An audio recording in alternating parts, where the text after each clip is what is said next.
there, ladies and gentlemen, and welcome to the Political Spotlight.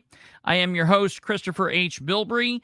This is episode 168, and in case you people didn't realize, the madness continues in Madison County.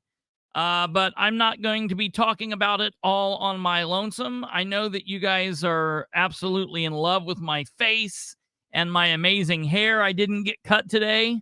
I was supposed to, but yet again, I fought the urge.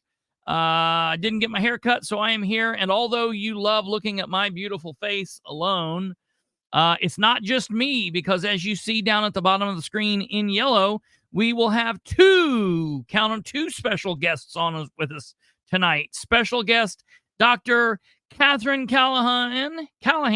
Who thought I would have screwed up that name?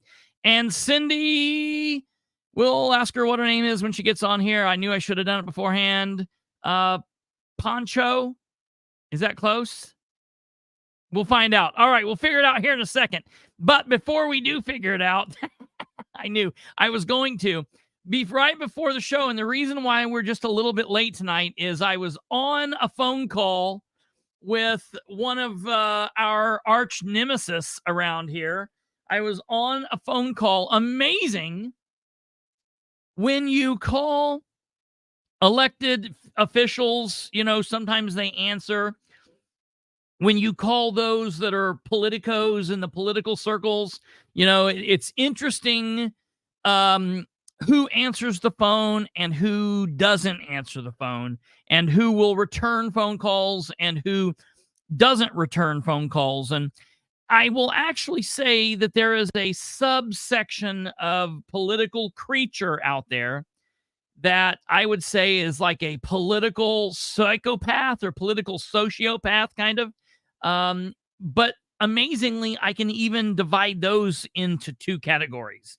There are groupings of them that will not, under any circumstance, contact people back, communicate. They feel like they are so much further ahead of you, and they are just not going to lower themselves by getting any of your stink on them. And then there is this subsection of political psychopath that loves the kind of to hear you squirm. He kind of gets off on the fact that he feels he's bigger and better and more powerful than you. And that's the subsection of the people I'm talking about. I don't, some people would say, well, at least I respect him a little bit because he answered the phone. No, I give these people no respect. Either way it goes. I don't respect them if they do answer. I don't respect them if they don't answer. They're all the same sleazebag to me. And what might blow some of you away is we talked to one of these, and I started to give it away, but we're not going to. I will let you know it is a Madison County person. And so for those of you from the Madison County area, you might be like, oh, who's he talking about? We will get that in just a moment. And it's about an 8.5 minute long phone interview. And it's right up this alley, what we're going to be talking about. Give me just 1 second here to click over here and make sure that I have everything that I need to have going. Again, I am still in Facebook jail until sometime tomorrow. I originally thought that I was in Facebook jail until tomorrow morning, but I don't actually think it's tomorrow morning now. I think it's more like later in the day or the evening. So for all of you that are watching from wherever you're watching, thank you. For those of you that are on Facebook, hey, we've been doing really good in the like department. If you're watching this, please go into YouTube and hit that thumbs up, like, share, subscribe, do all of those YouTube things. Please, if you have not subscribed, do so. When you hit the subscription bell, the subscription knob, it will then allow for you to hit the bell. If you're watching this live, please chat with us in the comment box off to the side. That's a fantastic way to interact with the show and have your thoughts heard. If you are watching this on repeat, please comment in the comment section below. We will get back with you one way or the other. And more importantly than anything else, share the show with everyone you know. This is going to be a very interesting episode. It's going to be a very fun time. We're going to be dissecting some of what's going on. Basically, what I wrote up for the description essentially said that let's find it. Madison County right now is a hotbed of political action, and change is on the horizon. But that does not mean those in the middle of all of the dirty, good old boy nonsense, the political bullshit, are going away without a fight. They're not going anywhere without a fight. So no, there's still plenty of chaos occurring in Anderson and Madison County right now. And therefore, I decided it would be a very good thing to welcome back to the show a very longtime friend of the show, Dr. Katherine Callahan, to discuss the recent goings on. But the good doctor isn't alone. We'll also be welcoming for the first time another special guest. It will be her first appearance here to the show to look into the abyss that is Madison County politics. That's right. The madness continues in Madison County. And this is not going to be a show that you're going to want to miss. So without further ado, we're going to bring up the good doctor. We'll put her right there. And what's your last name? Ponchot. Ponchot. Well, right. It's in French. It's Ponchot. You were correct. I was okay. All right. So yeah, you don't say it the French way. Yeah, they call it Ponchot. Ponchot. Okay. Yeah. Well, I'm good with that. I spent some time living in London, so I'd been over to France a time or two. So I've traveled, but Ponchot. Okay. Well, that's good. When I called earlier, I asked.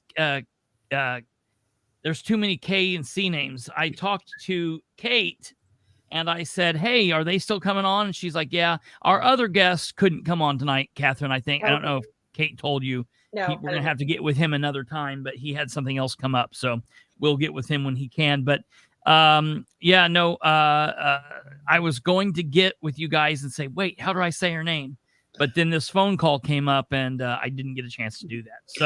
So Chris, in honor of my new husband, I am Ponshot Watson. I have two last names.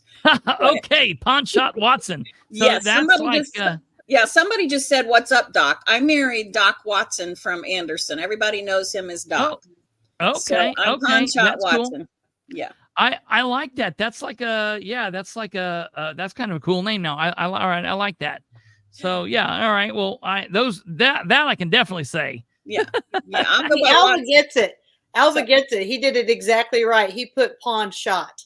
Yeah. He wrote it out just right. Oh, okay. Yeah, that's how it sounds right there. Well, but see, okay, in Louisiana, I could see the Louisiana kind of the funky Louisiana French saying that. So, yeah. Okay, that's interesting. Well, very good. Let's see here. So I guess we'll kind of let Katherine lead for a moment. What's been going on? It's been a minute since you've been here. I'm kind of I'm getting a little bit better at this. So, Joe Black says hello. Joe Tompkin, of course, our favorite Alva. I'm not really sure where Stumblefoot's at right now, but Bree's on here too. So yeah. things are looking good. We've got you plastered all over Facebook with your YouTube channel. So we got you. Good. Nicole took care of a bunch of that for us. So, it's been exciting times here in Madison County. Lots of change on the horizon. I want to tell people, I think I was reading Ryan Webb's Facebook page, and Ryan Webb said, nothing else, we've given people a choice this election. And that's exactly right. Win or lose this election, we've given the people a choice. And that's what it's all about. They're going to decide how this is all going to play out. It's important that they get out for the primary, especially in Madison County, because it's over in Madison County in the primary. Whoever wins in the primary in Madison County, it's over. So if you think you're going to have a second time to vote, you're not going to have that. So this should be interesting. But I was so intrigued by this video yesterday that I missed the show. And as the evening has progressed, I did not want to bother Chris. We're close to showtime, but we had a few things just evolve. And so I told Albert we need some popcorn with extra butter as we move into the night. Oh yeah, absolutely. So what I think, because I wanted to tell you about this beforehand. So what I think probably, and it's up to you completely how we do this. I think it would probably be good to go through the video, because I talked about it just a little bit, but I didn't cover it a lot yesterday. Right. So I think it would be good to go through the video. And is Rebecca here? I thought I saw Miss Crooms here. She is. And you know, we talked after we talked to you just briefly with Sean Smith. Okay. And we're going to give a shout out to him. And you know, Sean Smith said very calmly, you cannot trespass what the eyes can see. And so that's something, you know, we want to be mindful of when the video is going. I mean, no, this is a government building, people. You can video record. There is nowhere that you don't have to turn that off. The other thing is that, you know, some people were warned by the clerk, and they were told to bring their eyes, but not their video. Wow. She actually said that to someone ahead of time? Yeah. That's wildly gross. I think that's insane. And I'm going to, so to let everyone know as a follow-up, I don't think I said this. I actually tried after. So what we're talking about, for everyone that doesn't know, yesterday there was a Delaware County Council meeting, and then there was a Madison County Election Board meeting. And because of everything that was going on with the council meeting, I didn't get there. But thank God for Councilor Crooms. And listen, she lost the election last year, and she's not on the city council, but I'm one that still gives the respect afterwards. She's still a counselor in my eyes, and she's probably the most important person currently right now going on in Madison County, besides these ladies on the screen and the other people that are running. I love what Rebecca does. She's fantastic. And I love her attitude. Admitted there on the screen. That's what she was told. Okay. That's crazy. That's real crazy. So yesterday she was there, and thank God for Rebecca. She was there. She was videoing, and she is absolutely a badass. Well, I wish we had her over here in Muncie City Council. I wish she lived in Muncie. I'm glad you guys have her in Anderson and Madison County. She's a wonderful person. I love her spirit. She's on the different side of the aisle from me, but we are so much alike. It's not even funny. And I love that. I love that about her. And I love, you know, her sense of transparency and doing things, and just the way that she doesn't allow these people to push her around. I really respect that. And so she attended this election board meeting. Now, I have attended lots and lots. Election board meetings are like some snoozers. When you're talking about, we are on early tonight. No, we're not early tonight, Lenny. We are right on time. When you're talking about election board meetings, those are some of the like most boring meetings of all time for some people. Now, for the politicos, like they're like they're the meat and the potatoes. I love them. It's not maybe as exciting to some as like city council meetings or county council meetings or commissioner meetings, but there's a lot of important things that go on at these election board meetings. And there are a lot of times, I'll be really honest, the elections are over before the election board meeting is done, because in the challenges, they're able to kick people off, and you know, they just kind of come and go and do as they please at those meetings. So they're very, very important to go to. Now, yesterday's meeting in Madison County wasn't like that. What the point of yesterday's meeting was essentially it was a public test of the machinery. Okay. And what that means is there's so many precincts, vote centers in Madison County. I don't know how many total machines you guys have. Do you know how many precincts you guys have? Well, total? we have 111 precincts. Is that what you're asking? You have 111 precincts, and then from there, like used to in the olden days, what that would mean is you had voting centers, voting polls, at each one of those precincts. But now we're open. Now, you can go anywhere. So somebody in Elwood can come down on Lapel, and Nicole, if she's watching, she has the total number of voting polls now. They've condensed them. I think it's like 20. Yeah. And so what that means is you have bigger vote centers where anyone in the county can go anywhere, and then they have more voting booths there. And so what they do is, let's just say for the sake of argument, you have 100 voting machines in your county, just for simple math. Well, what they have to do is, I think they have to test like 3% of them or something like that. And so they have to pull out these numbers and they test them, and they test all of the equipment to make sure it works. And it happens in all 92 counties. I've been to them, and Delaware County's meeting for this is going to be tomorrow. And Delaware County's is nothing like Madison County. They allow people to come up. They actually have us do the test. If you're sitting in the audience, they allow you to do the test. And, Delaware County, we have places where we arrest our elected officials, and they go to big boy prison with the FBI, so we're not like, the best place for transparency. But I'm telling you, when Delaware County's okay with us taking part in the process, but Madison County acts as crazy as they were, what Madison County did yesterday was absolutely insane. Yeah, but you guys have a lot more interactive and participation from the crowd.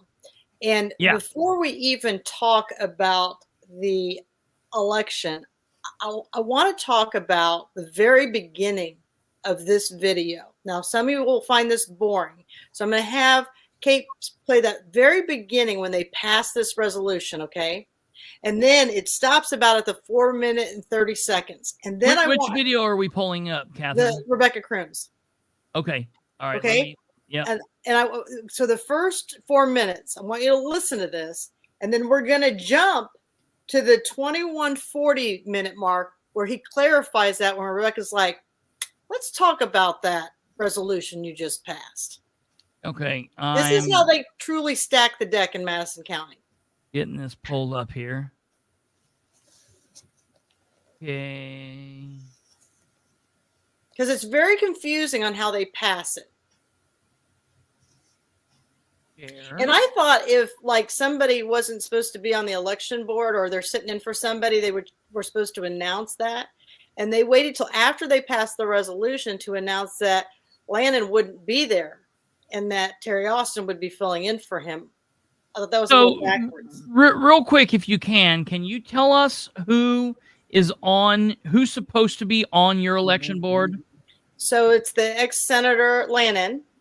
Yeah. Then Russ Willis, and then the elected clerk, Linda Smith. Yeah. And so basically, election board members are 3 members. It's supposed to be a Republican person, a Democrat person, and the elected clerk. And so in Madison County, it so happens to be Linnane for the Democrats, Russ Willis, who is the party chairman. And to me, I've got a problem with that. In most places, the chairman doesn't do it. They appoint somebody, but Russ Willis is such a megalomaniac. He likes to have his hands on everything. And then sitting in today, so Terry Austin's the Democrat chair. She's sitting in. Yeah. And I think Cindy you were actually at this, weren't you, Cindy?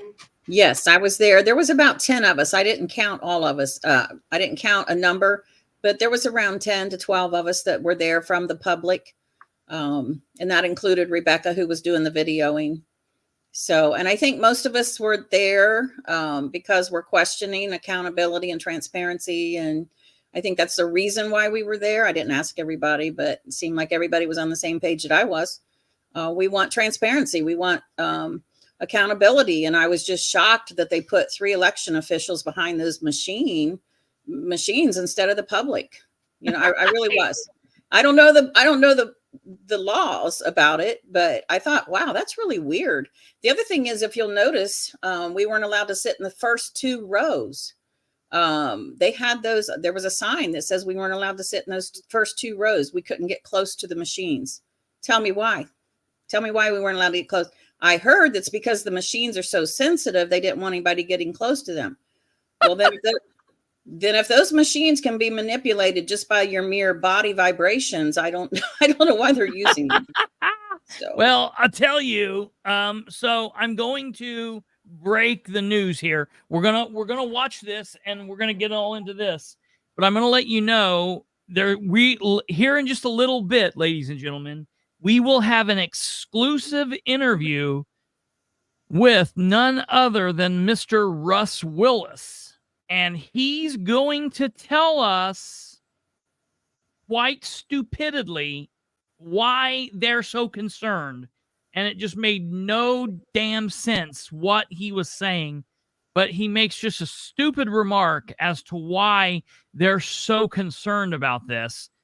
So we're going to have an answer to that. Now, to me, it's not an answer that makes any sense. And it just shows how ignorant they all are.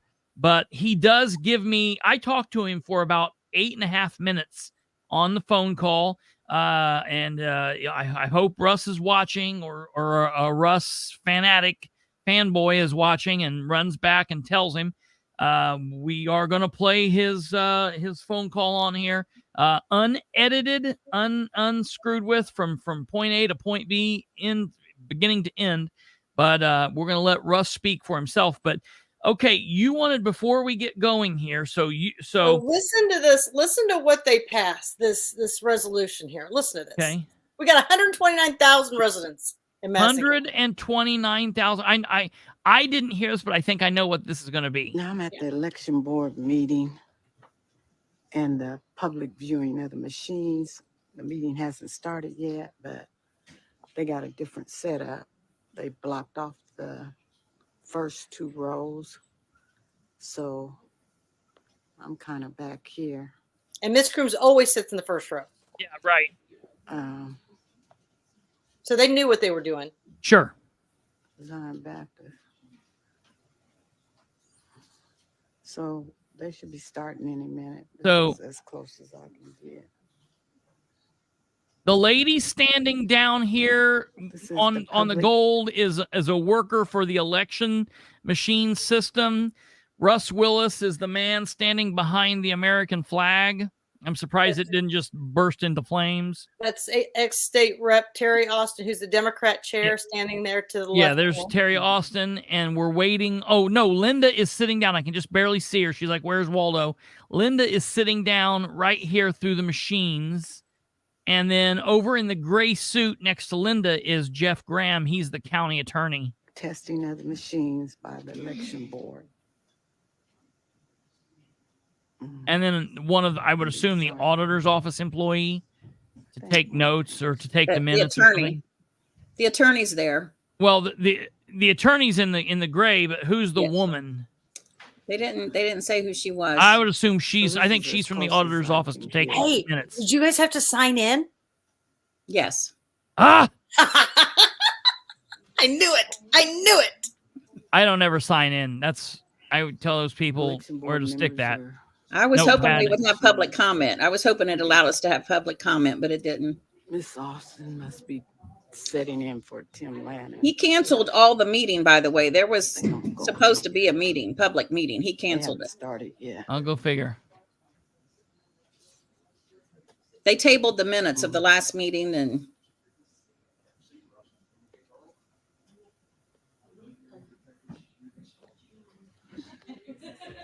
I'll tell you. Go on to the next meeting if you're tabling the previous meeting minutes.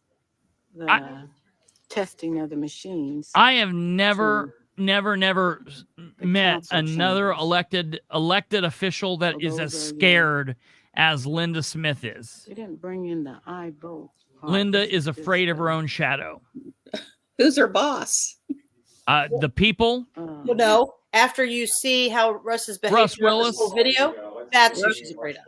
Yeah, Yeah. she's afraid of Russ. Yeah. Okay, here we go. All members are present. And the first item on the agenda is the approval of the minutes. I move to table the approval of minutes. There's several corrections and omissions that would be made. It would take a good half hour to do that, and we don't have all the materials with us to make those updates for the omissions and changes. Motion made and seconded. All those in favor? Aye. That motion has been approved. We will get the minutes in order and approve them at the next meeting. We have now a resolution.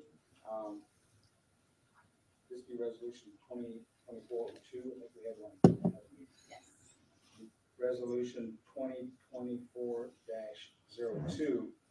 Whereas Indiana Code authorizes the county election board upon unanimous vote of the entire board to adopt a resolution to permit individuals who are opposed candidates for precinct committeeman or state delegate or related as described under subsection A4 to oppose candidates for precinct committeeman or state convention delegates, notwithstanding subsection A3 and A4 to serve as a precinct election officer if the county election board finds that enough individuals are not available to serve as precinct election officers and restrictions of those provisions are applied. Be it therefore ordered, the Madison County Election Board finds that there are not enough individuals otherwise available to serve as precinct election officer and now adopts this resolution to permit an individual who is an opposed candidate for precinct committeeman or state convention delegate or their relative to serve as a precinct election worker at any vote center location, even if their name appears on the ballot. This resolution shall expire on December 31, 2024. I so move. Second. Been seconded. Any discussion? All those in favor signify by saying aye. Aye. This resolution has been adopted this 26th day of March 2024 and by unanimous vote. So we have 120, so we can stop right there. We have 129,000 residents, and they can't find enough people to work the 20-some polls we have, okay? Now, listen to his explanation. Go to the 21 minute 40-second mark. Well, back up here real quick, just so people know. In the state of Indiana, we have a law that says if you're running for office and you're on, I mean, this is just like common sense. If you're on the ballot, that you or a family member, direct family member, cannot be an election official. So, you know, when you go in to vote and you hand your little ID to the people and it's got the little old lady sitting there and she takes your thing and you write your initial, you write your address in, and then they hand you, the old man walks you over and takes you to the machine and you press the buttons and do all that. And all the people in there helping you, those are all called election day workers. They're the poll book holders. They're the sheriff, the judge. There's an inspector. I have at one time or another been every position in those. And that's because every election I've ever worked, I have not had a family member on the ballot. There have been 3 or 4 elections where I have had a family member on the ballot, or I myself have been on the ballot.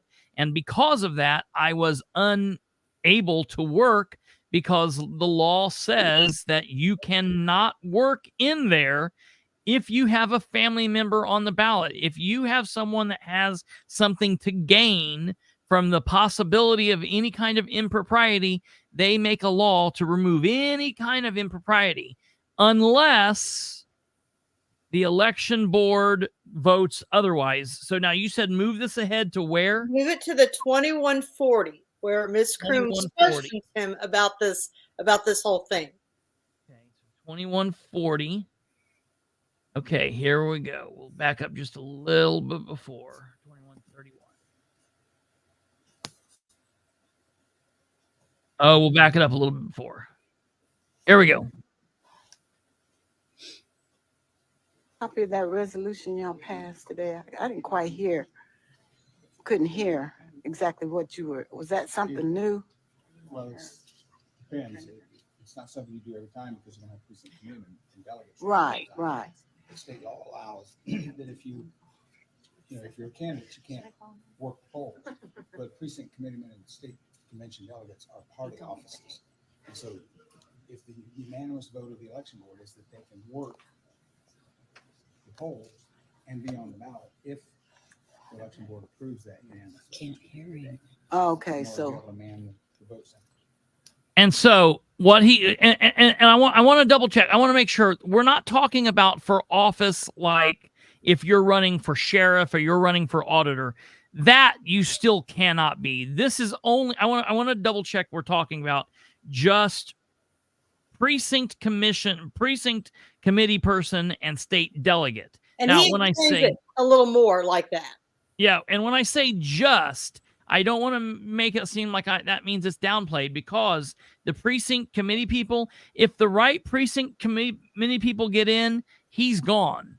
He's not the person.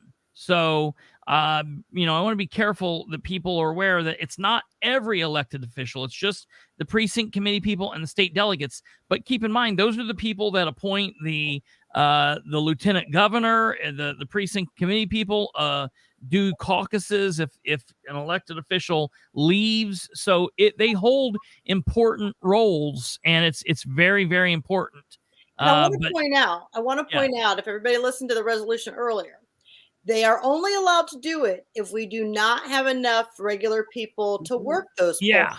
So I'm warning you, Russ Willis, if you turn away one person, because you're full, and I see a precinct committeeman or a state delegate in there working, and I was a person who was not, and they're turned away, I am definitely going to file. I know that we have our own rules in Madison County, but I'm going to make noise about it because I'm tired of it. And this, Cindy, is one of the big things that you're concerned about, is the election integrity. This is one thing that you're very, very concerned with. Yes, I am. I've watched it, well, since 2020, when, a lot of people say the 2020 election was rigged and stolen. I started paying attention at that point. And so then I heard a request to get all of the cast the vote records in every single county, that this was just not a federal election rigged situation, that it's at the very local level. So I thought, well, that's interesting. So I then emailed Mrs. Rutherford, and our election officers, I should say. And I said, I want cast the vote records. And I should have gone in person, but I'm new at this. So I emailed, I thought, they're public access, they'll give them to me. And I was denied. I was denied twice.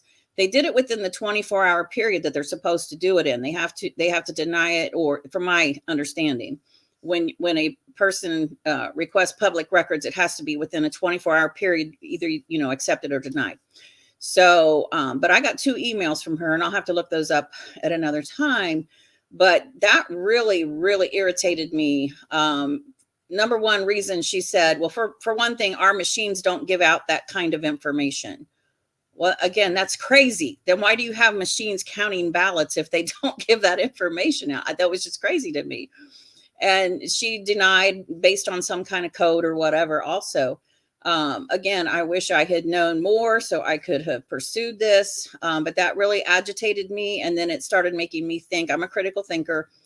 If they're going to hide that, they're going to hide other things. And so I started attending Tea Party meetings in Pendleton here.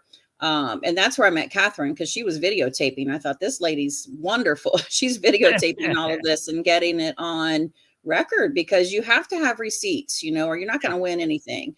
So I got to meet her through the Tea Party, and she was videotaping and things like that. But I'm really strong on election integrity. You've seen me probably last 2-3 years. I always say stuff about, rigged elections and things like that. I want people to critically think. I don't want them just to take information that's given to them. I want them to think critically. So, but yeah, I was told yesterday, you might get into that later, but I asked a question about cast the vote records. And I even said to Russ Willis, I said, I was denied them by Mrs. Rutherford a couple years ago. And he says, I don't know what you're talking about. And I said, cast the vote record. I said it 2 or 3 different times. He said, well, that's not my language. I don't understand. Not the terminology we use. That's not the I got that. That's not the terminology we use. I'm like, I know, they're big words. Big words. But there is something called a CVR, cast the vote records, that ESS and machines and Dominion, they all put them out. These machines are made in third world. I'm sorry. These machines are made in other countries that are not our allies. I'm just really big on election integrity. I'm so worried about Katherine losing based on election integrity. I just want that. That's my passion. The worst So- thing that can happen is me losing, because I will pay for a complete recount, even if it's off by 5,000 votes. Catherine is coming in just to say, well, let's look at the whole thing. So We might as well just take a look at everything. yeah, I mean, why not? We've come this far. I've spent enough Right. money. I mean, anybody knows after what just happened with LKQ, I'm going to come and go through the whole process. what I think is very interesting is that, I was denied cast the vote record, but I knew of a website where I could go to see if Madison County's cast the vote record had already been pulled, and it had. Somebody else had already pulled it. Somebody else must have known how to go about it better than I did, but someone else had already gotten it. So, Well, and- yeah, no, you're fine. And I just want to put this out there because I do know from time to time that the Madison County, specifically if it's Madison County oriented, that they watch. And I just want to let them know that I'm not a big fan of Miss Rutherford. And she's the one that denied me just common sense crap. They were denying me. And I was like, no, man, you are full of crap. I was like, you were sitting in here. I said, I know you deal with a lot of people and you don't remember me. But when I was here 2 years ago, when I was on the other side of this thing, when Jeff Graham was calling me and working me out and we were talking about things and we were fighting and I was in there and I was buddy with Rich Wine and Olivia Pratt. They were, bending over backwards to help me out. And Mary Rutherford was, oh, yes, here and here and here. But now, because I wised up, when I wised up and I got through what was happening, then it was like, okay, wait a minute. No, Tweety Bird, what? This is not, we're talking about on local election. I don't know if you're a woman or a man or who you are, if you watch this frequently or whatever. We're talking about the nonsense that goes on a local election, the crap that they do. We're talking about local elections. We're talking about state elections. We can get into the whole national thing at another date and time. I'm saying I come from a county where the FBI was here for 9 years and investigated 40-some officials, made all sorts of arrests. We had all kinds of chaos go on. We've had elected officials arrested and charged with felony vote tampering and all kinds of things. There's just a lot of different shenanigans that go on. They're not massively wide conspiracies. It's stuff that goes on locally and that kind of nonsense. And everybody should be concerned with that. This is not, we're not talking about some necessarily widespread thing. Everybody should be concerned, but I like that Cindy's concerned about what's going on here locally. So this is not necessarily about all that other stuff. It's just about what's going on here locally. Well, I just decided that why worry about the federal elections? I can't do a whole lot there. Those are kind of elitist type people and I'm not. But I can do something here at the local level. I've got eyes, I've got ears, I've got a phone that can take video. And right. Why not go and really see it for myself? Why just, do everything that you legally can. Right. So I remember back in 1996 when Jeb Bush pushed for these machines. Up to that time, we were doing, paper ballots and hand counting and everything was working fine. But then he pushed for these machines. I think it was in the 90s sometime. And at that point, I said to myself, well, we're going to have a bunch of manipulation. If it goes through the internet and this kind of thing, we're going to have a bunch of manipulation. So that's at the federal level. But I just really felt that, and I heard that this was going on at local levels. And come to find out it has. I can assure you, and if I was a betting woman, I'm not. But if I was, I would bet you that there's some strange things going on. And yesterday it was kind of obvious to me. We were not allowed in one of the rooms at all, period. We were not allowed in. And you'll see that maybe in some of the videos. Yeah. I don't even know how they can remotely call it a public test. All right. Now, public, you stand out here. We're going to go in here and you can't see what we're doing. And when you hear what Russ says here in a minute, the reason why he's mad that all this is known, you're going to flip your mind. It's going to, I just couldn't believe he said it. And right after he said it, And when I was like, no, that's when he was ready to get off the phone with me. So, okay, are we ready to move forward here with this? So are you going to show the 4 minute 36? Yes. 4 minute and 36 seconds. Yeah. You know I wonder, how do we know? This is like a gas pump. How do we know that these machines are zeroed out before we start the next election? Well, yeah. I mean, listen, I can tell you in Delaware County, I can tell you how I knew in Delaware County, because I was the person that stuck the machine, the card in the machine, and it showed. And it was not because I'm an election person. It's because I was there in the audience, and they said, "Hey, anybody here want to help out?" And I was like, "Yeah, I would love to." And I walked over and I stuck the card in, and they gave me the thing, and it printed the thing out that they then stuck in another machine and counted, and it showed me it. I basically pulled up, and I said, "What do I do?" And they said, "You're going to go down the list, and you're going to hit every office, hit Republican." And I went boop, boop, boop, boop, boop, boop, boop. And they printed out, and it was there. Now they said, go through and hit every office Democrat. And we went through and we did it. And they then went through and said, hit every office that says Libertarian. And there were like 2. And then they said, go through and hit straight party only. Now, this election, there are no straight parties because it's the primary. So it's a Republican ballot, Democrat ballot, whatever. But that's what's going on. And it's very, very weird, that Madison County's plays out this way. And after we're done with this here in a second, I'll show you a clip of Delaware County. If you listen to them while they're talking the whole time, listen to this election lady. She explains that she knows how everything's going to tabulate out. Yeah. So they know how to manipulate the machine. It's very easy to manipulate. Yeah, listen to this. Yeah, Yeah. she shows. They tell us. Indiana code. It was also placed on the different bulletin boards throughout the courthouse. Oh yes, this is directed by code as well. And Sue Clark is our election. Pause that for 1 second.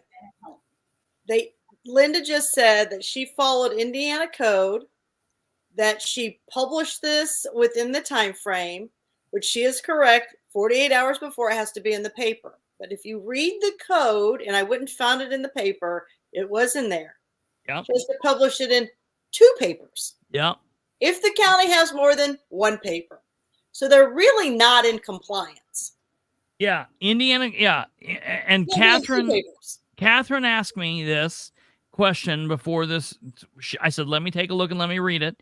And she is right. It says to be, listen, it's like this. It's like if a cop pulls you over and says, hey, you were speeding, and you say, how fast was I going? And they say you were going 75 in a 55 mile an hour zone. All right, you were cooking. Okay, you were definitely speeding. The law says in this area you can't do over 55 miles an hour, and if you break that law, it is what it is. Okay, those are the Indiana code. All right. Well, the Indiana code says that in order for them to be in compliance with this, if they are in a county, like for example, Winchester, Randolph County has 1 newspaper. So the only thing they can do is publish in 1 newspaper. But Madison County is a county where there are multiple 3 newspapers. You have 3 there. 3. We have one in Pendleton, we have one in Elwood, and we have one in Madison County, where the Herald Bulletin. And anybody who wants to argue this point with me, when we were fighting the LKQ project, they decided to publish it up in Elwood, in the far north end of the county, when they could have published it in the Pendleton or the Anderson, which is a lot closer to LaPel. Yeah. So they know better. And so I want everybody to know when she's sitting up here speaking, and maybe she has put it in one of the other papers. I'd like her to show that to me, but she didn't state that here.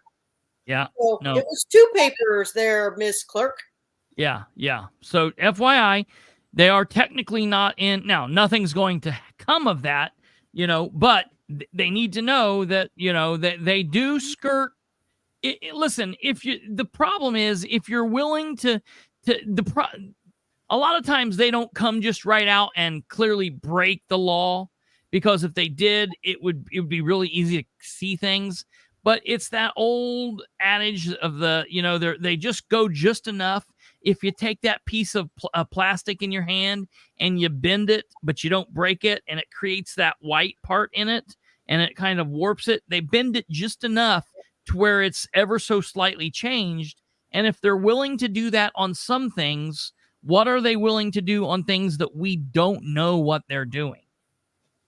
So the other thing is the public I'll speak for myself, and I think it's for a lot of people. We haven't shown up to these processes. We haven't done our due diligence to be there and hold them accountable. So they've gotten lazy, and they're allowed to get by with a lot, I think. And that's another reason why I decided to get involved. And when Katherine was fighting for the lapel issue, I knew nothing about anything, but she said, just come fill a chair. And I did. And by coming and filling a chair and putting your eyes on things, that makes them nervous. And they feel like they have to do something a little bit better or different, or hide more, or whatever they have to do. But at least you're there filling a chair. So I came, brought my husband, and we filled a chair at the project in Lapel. Yeah. And fortunately, some other people showed up. But we have been really, really lazy and have allowed these people to get by with this, honestly. And I'm sick and tired of it. I'm really, really angry. And I'm just tired of it. I didn't want to go to that meeting yesterday, but I said, I'm going to that meeting. I grabbed my purse. I love that, Cindy. And that's the thing. They wear you down. I've been politically active since I've been 10 years old. And when I say that, I mean, I just was involved, and I moved away from Muncie in about 2010 or 11. When I moved to Winchester, but when I mean politically involved, I would do the thing, and it was just me. I didn't do this. I didn't go to school for broadcasting. I had nothing to, this was not an interest of mine. But when I started going to the Winchester City Council meeting, and I was the only citizen there, and there were 6 other people in the room, but they were all department heads, and they were the police chief, I was like, holy shit, the people of Winchester don't know what's going on. So I started using Facebook as a way to let people know. And then that turned into this eventually. And people, you're right. For so long, I was like, people, you got to get involved. And they were like, Republican, Democrat. I said, it's not about that. I'm talking about local level shit. I'm talking about paving roads. I'm talking about police protection, fire protection. I'm talking about not violating our rights. It's not a Republican. It's a citizen thing. It's an us versus them. And they're the elected officials working for themselves. Exactly. And need to be standing on their necks, making sure they're doing what they need to be doing for us. Right. But we've become apathetic or whatever. And, absolutely. I just am appalled by the public not showing up. But I was there. I was guilty too. Yeah, I love it. I'm so happy. I was guilty. I'm taking that on. Yeah, I love lazy. It. So I'm showing up.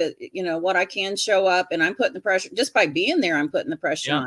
And if you can ask a couple good questions, that's putting pressure on, and that's making them be accountable one way or another. Read Bree's comment there, Chris. Read Bree's comment out loud. Yeah. Listen, this is something I've said forever.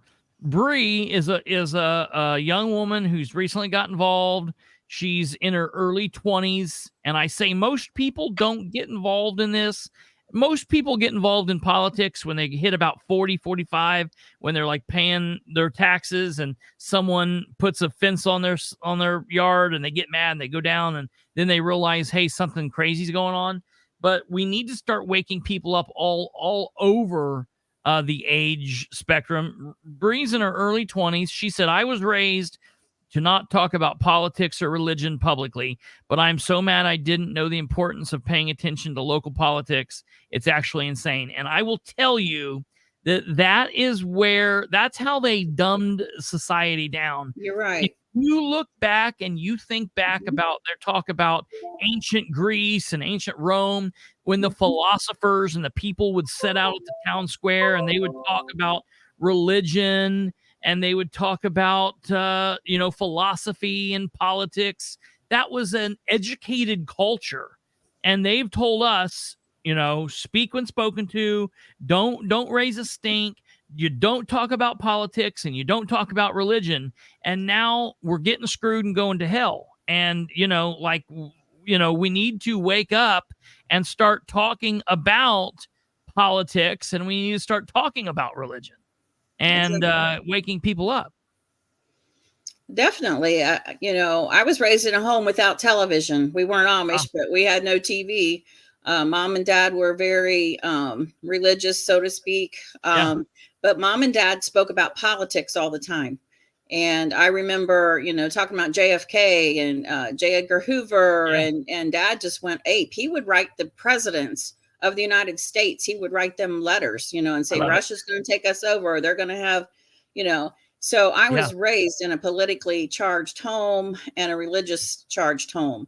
And we all, a big family, and we all sat and debated around the dinner table about, politics and religion, basically. Absolutely. So, but yeah, Bree, I am so excited about young people. You mentioned that. And yesterday at this meeting, there was a woman there I met for the first time. She had a young lady with her. And I said, is that your daughter? And it was 16-year-old daughter that she was homeschooling. And she said, this is part of our school. And I said, praise God. Oh, yes. Praise God that you're getting these young people awesome. out there. It was just awesome. We had a great conversation. And this young lady was, she was appalled about what she was seeing yesterday. So, raise them up right, get those kids involved and talk about this at home. Absolutely.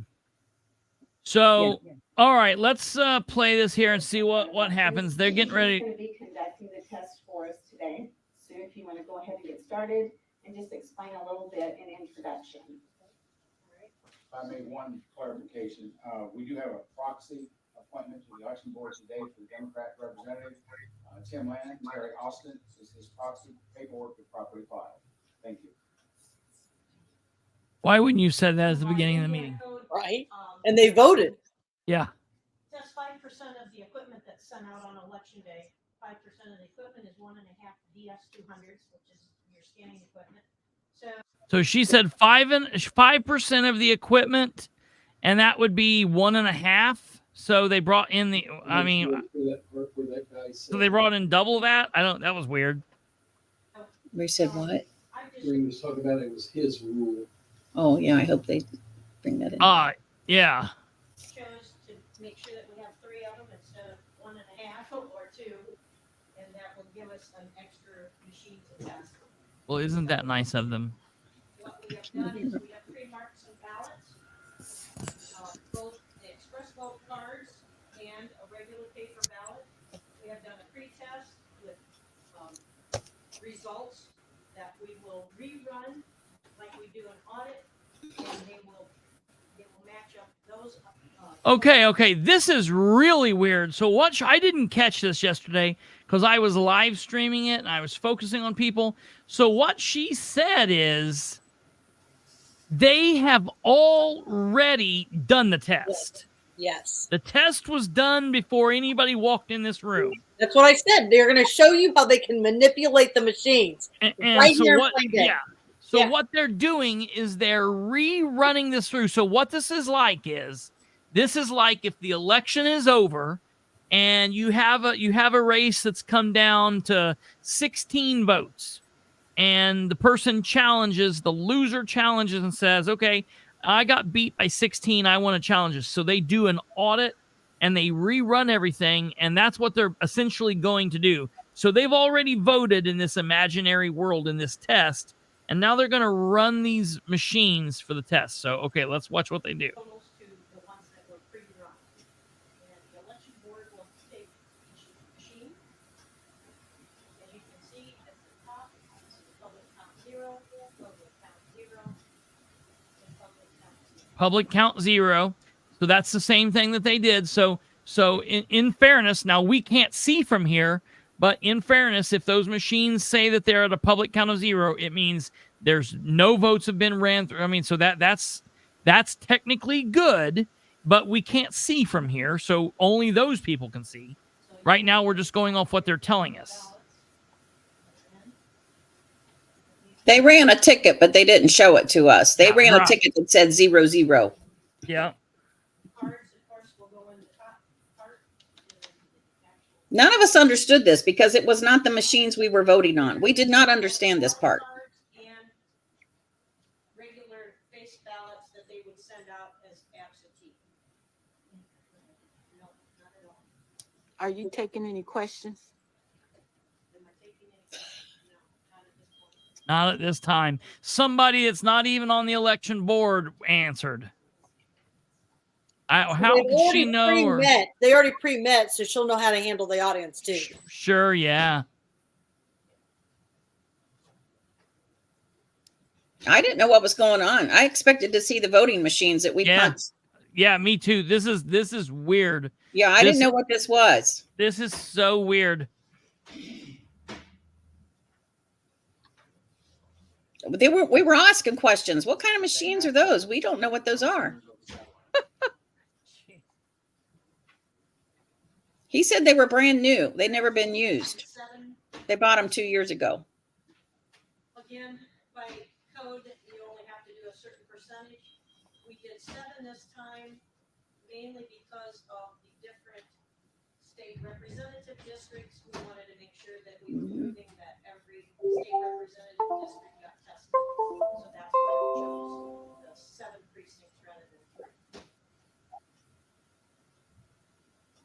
Plus, the federal ballot is also being tested to make sure that the federal ballot will be read. The federal ballot is an absentee ballot that is filled out by a person overseas that actually does not have a residence, but was last registered to vote in Madison County. And so that's what, they're still allowed to vote on a federal election, like the President of the United States, the senators, anything that's that's a federal level, they're allowed to vote on. And that particular precinct is actually in the courthouse precinct.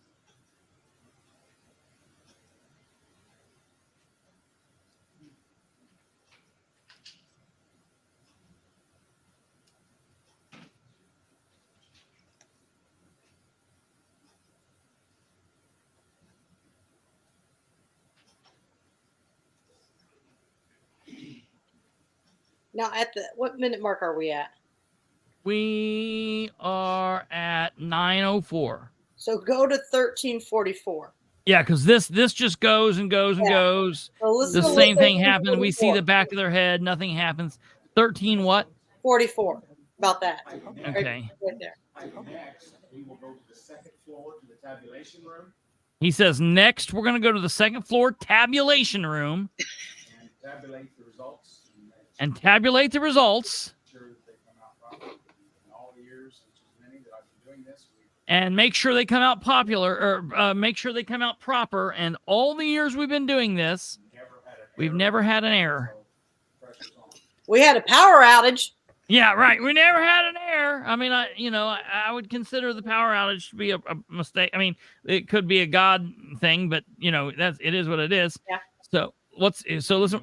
Go. The second floor, you can, but you cannot enter the tabulation room. You have to stay at the doorway. Anybody that wants to follow us along can, but you cannot enter the tabulation room. Okay, you got to stand in the hallway, he says. Not ridiculous. And we'll come back down here and announce the official results. And Now go to 1423. Yes. Now, are you using the real candidates' names or made-up names? Oh, yeah. Well, the reason I brought that up is because the last time I brought that up to the public access counselor, they said that there should be made-up names. Now, in all fairness, okay, I want to back up here because I heard Rebecca say this, and I hope Rebecca's still here. And I in all fairness, I don't know what her and Luke Britt talked about, but I just want to say for the record, every time I've ever been a part of this, and I've been a part of it in multiple counties, and I've talked to people at the Indiana Secretary of State's office who are the state election folks, they use the actual ballot that goes through. That way they know when you walk up to, you're supposed to, because let me show you. I'm going to show you a picture here real quick. This is a picture of the basement of the Delaware County building. This was a picture of just last year's. This was, it was last year, 3/30/23. This was the public test. And out here, there's 1, 2, 3, 4, 5, 6, 7. I think there were a total of maybe 10 machines. And so what they're doing, we're standing in a line here. It looks like there's people down there, and then there's us down here. There's not. There's a line of people. And what they were doing is they were letting anybody that wanted to be a part of this could be a part of this. And so they were going through that, and then they were going to come down here and tell us. And so they were telling each group the same thing. And there's none of this nonsense that they're talking about. And granted, they could be different machines, a different company, but it's all the same thing. And the state law is written for the same process, no matter what the machines are. So all this nonsense that he's doing, I don't know. But the names are supposed to be the names on the ballot. That way they can see if you're pushing Katherine Callahan and you're pressing the R for Katherine Callahan, then Katherine Callahan should be coming up with that, and not that if you press Katherine Callahan, it's going to tabulate for Todd Culp, or you press Katherine Callahan and that's a vote for Rich Wine. They want to make sure that the button pressed for the candidate goes to that candidate. So every election like this test I've ever seen, they've always done the actual candidates. So I agree with Sean here. Why didn't they have a live feed from the county on this? I mean, they did. The county did? They did, but it was worse than Catherine's. So I'm going to show you in yesterday's meeting when I was recording this from Madison County. I kept switching back and forth from the live feed to Catherine's feed. I'll show you. Rebecca's feed. Yeah, not your. I keep saying yours, from Rebecca's feed. So here is the live feed. So where you're seeing from this is from behind the machines, which is just completely stupid because that doesn't show anything. And then you're seeing from down, but hell, you can't see anything. You can't see anything they're doing on that. Look, I'll blow this full up as large. I'll make this as large as it gets. Tell me if you can see anything on that screen. Can you see anything on those screens? No. You can't see anything on those screens. No, we couldn't see it in the room. Yeah, right. So they did live stream the thing. Okay. But it's not a damn. I mean, it don't matter. It's all ridiculousness. It's total nonsense. We have to look at 1423. Okay, we're going on here. The most comical thing yet at 1423. Not the actual candidates running. No, okay. He deals with the law. I just want everybody to know that. We're not dealing with opinions. He says public. You're wrong, Mr. Willis. Public access is based on the law. What you're talking about is if someone files a complaint and the public access counselor makes a ruling, that is an opinion that then I can use to take you to court for and win with that opinion if it's in my favor, or you can defend yourself if it's in your favor. But that is not what we're talking about. Public access is based on Indiana code, you idiot. I don't know how else to describe that to him. But I'm glad that he did say, I want to bump it back here just to play it one more time. Actual candidates running. We're going by statute, not by public access, which is governed by statute. Oh, okay. That's opinions. We deal with the law. Okay. Well, I don't know. When we did the election challenge, they didn't. I mean, what code? The code? I don't have it up here.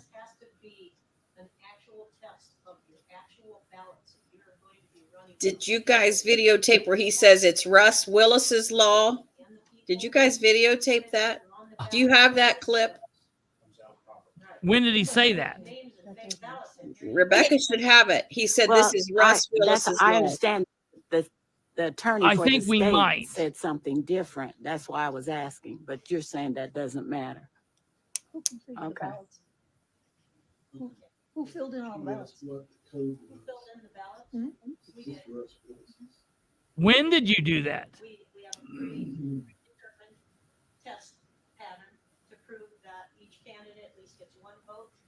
Yep. See, she's explaining what. I can't hear her on my end, so I don't know what she's talking about. So what she's explaining is what I just talked about right here. That she said they have a predetermined pattern that which basically just goes, you select all the Republicans down, and then you select all the Democrats to make sure that it's working. She's saying that they just go down and they hit those and make sure it works. You can prove 100%. If you just give one vote for each candidate, you're not proving an increase or do any of that. So you have a certain pattern that I did a pre-test on. We have what our job is to rerun these in front of all of you. Prove that these ballots that were run previously with a predetermined test amount matches identical to what was running here. And that's what they do in audits. They want to audit an actual precinct after an election. They'll already know what the results are. They have to prove 100% of those results. We do the same thing over and over. And you give us a cast the vote record by the end of here. So there you are asking.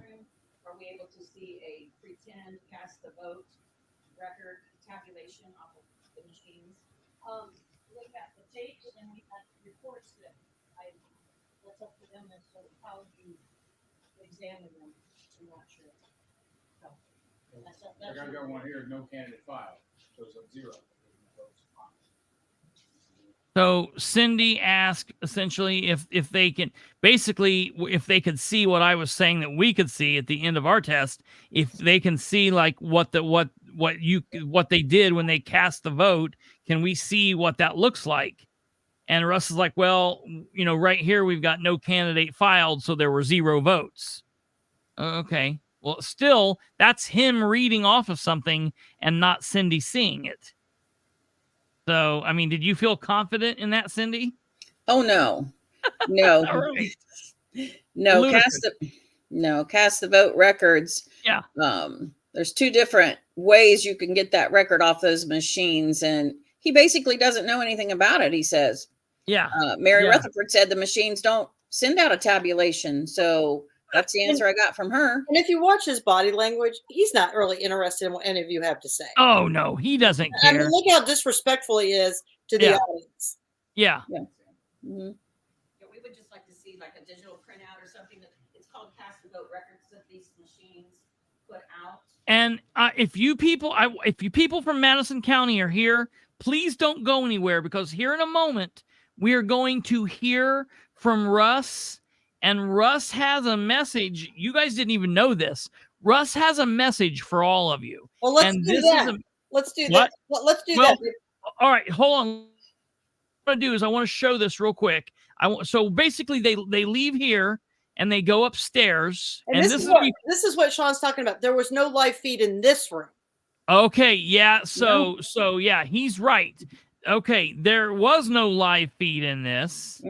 I can tell you a little bit about this room. I can tell you about this room, and it's not pretty. What is it? So Rebecca was doing her best to film in there, and the woman I was standing next to, I don't want to give names, but this woman looked over at me and she said, Cindy, she said, somebody went behind the wall. The little girl lady that was working all those machines. She went behind the wall and she pulled a Ziploc baggie out of her desk with lots of little black things in it. And I said, well, did they look like flash drives? She says, yeah, that's exactly what they were. And she went over to her desk, pulled out a Ziploc baggie of some flash drives and went back over and did something with the machines. So I have a real problem with that. And I can explain it later, or I can explain it now. What's your concern with that? So at the federal level, when I was paying attention back in 2020 at the federal level and what went wrong there, they talked about these flash drives. Every machine has to have a flash drive because that saves the information, correct? So it has to be under lock and key, and it has to have a very safe place to put those flash drives. And there has to be a Democrat and a Republican at all times watching that flash drive, and it has to be put under lock and key. It has to be put in a vehicle to transport it to the election office to be counted or whatever. They have to keep an eye on that flash drive to make sure it's not tainted or manipulated or traded out for something else.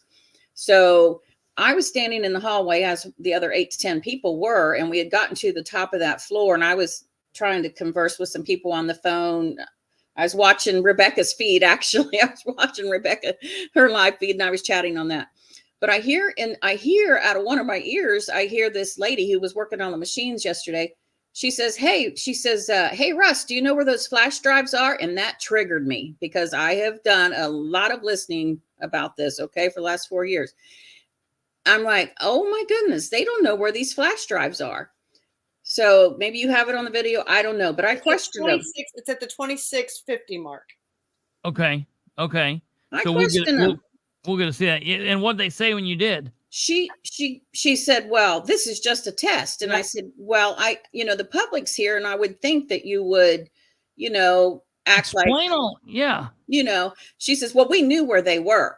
There was one in each folder, and we knew where they were. And I said, well, I was just wondering because I heard you ask. I said, I'm glad you knew where they were because, but this lady that I was standing next to, and she was watching, she was right up next to Rebecca, and she was watching everything that was going on. She saw that woman go over to her desk, pull out a Ziploc baggie full of flash drives and get something out of it and then go back over to the machines. I said, did Rebecca get that on camera? And she said, no, she wasn't able to get it because she was behind a wall. Yeah. Eventually, all of them go behind the wall. The attorney, Russ, and all of that. And that's when they lose their crap because Rebecca walked in there. Because she walked in there. Oh, actually, well, there was twice that they lost. It might have been before. Yeah. Yeah. She stayed behind once. Russ got in her face and got in her space. That's, to me, that's deplorable to me that he does this to her. Yeah. And we'll show that because it is very gross. I saw that. Yeah. So it's very crucial. It is crucial that people know that these machines can be manipulated from computers on the outside. They also can be manipulated by these flash drives. If there's someone that is nefarious, they can take these flash drives, manipulate them, insert different flash drives. Another woman asked a question about antivirusware. Did they update these systems? I don't know if you heard that or not, but she asked the question early on, and Russ just gave it some brush off. And the woman's like saying, I have a laptop at home. I have to update the antivirusware all the time on this. And he just kind of brushed her off. Well, these are new machines and they've never been used before. And they just gave him real shady answers to these questions. I have to antivirus ours every 90 days. Oh, yeah. Well, they didn't give us a good answer on that either. But even so, I want people to know that it is so important for us to know that the flash drives can be manipulated and these machines can be hooked to the internet and manipulated from outside sources or inside sources. So when you go into the voting booth, you need to check. You need to look and see if the machines that you're voting on is hooked up to an internet somewhere. I don't know how to do that, but some people know cords. They can tell what cords are and stuff. She told you in the beginning that they got this. They have all this done beforehand. Yeah, well, right. They just showed you the cards. Yeah. Right. It blows me away that was even said. Real quick here, I want to answer. The mayor says, so would it be better for a council member? First of all, these aren't council members. These are election board members, but I get this. It's the same principle. Would it be better for them to say, I don't know the answer or try to explain something they don't know? First of all, you're right. Not everybody's going to know everything. I would want them to tell me they don't. Hey, I don't know what you're speaking about, but let me try to find the answer. But what I don't expect and what I don't appreciate is their rude ass behavior. The way that Russ is real flippant and just kind of an asshole. He acts like that. And again, you're going to hear in a minute what he thinks about you guys. To hell with you. No one should ask questions. We're all troublemakers. We're bad people. We're going to hear it here in a minute, but I want to show you now here. This is when they're walking in here, and this is the room which you cannot go. Oh, you trying to get me in trouble. What's in those boxes they're moving? Who the hell knows? The public view. Who knows? Go around here. This is where they're at. They weren't expecting us to come in. Come across. Yeah. Those are the ballots that have been filled out so that Katherine loses. Ballots. I thought you said we could view it. They were not gonna. No, they didn't expect us to show up. Yeah. They wouldn't have to do that. Oh, There's the machines we vote on in the back. Yeah. This is the public. That's what I thought I was going to see. By the election Yeah. board.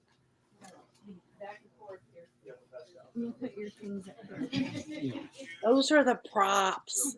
Yeah. And, I don't know why he's there. let's see what Chris Yeah. is about. They all go behind the wall. We do it at all. Yeah. They're all, yeah. Chris, every time I come to one of these, it's done differently. So this is I all love new. This is the Rebecca. first time I do too. attended I love one her. That we went into one room.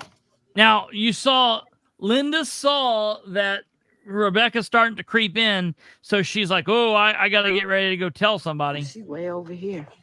So Rebecca's like, I'm "They're gonna over get in here. trouble. I'm going Do we over." get to view this part? Linda's like a whip pup, unfortunately. Oh, I thought you was doing something.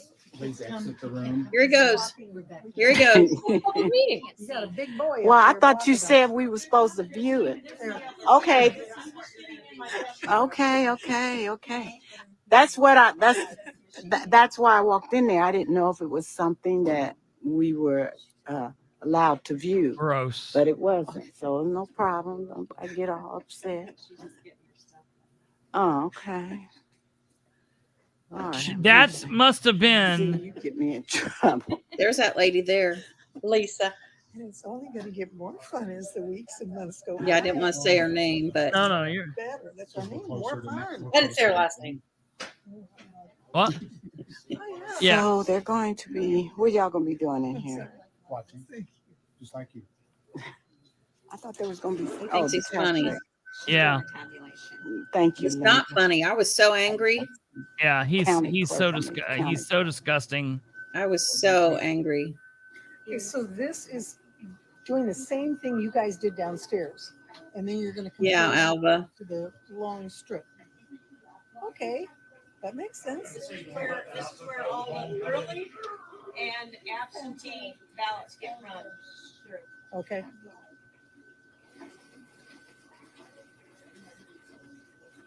And count is actually on a USB stick that was taken out of the machine downstairs. Who brought that upstairs? Who brought Oh my goodness. Each one of us. Did you hear that? I didn't hear it. I just can't stand his mannerisms.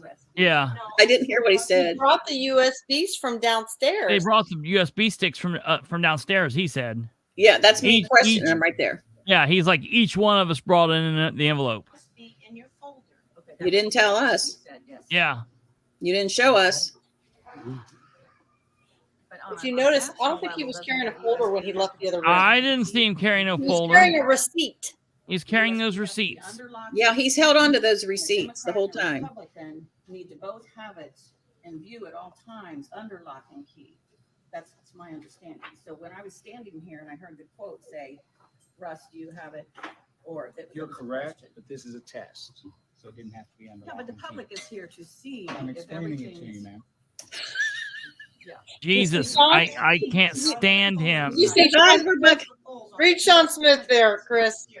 His eyes were bugging out of his head. This is a Where's she at? I test. was on a different. Hey, welcome. Yeah. Welcome to our public test where you can't see jack shit. Yeah. In a car. And we hate the how is public. it sent? Oh, In a Transport, car. yeah. Both the Look at him. Democrat and Republican are in a Oh car my with goodness. the USB under lock and key.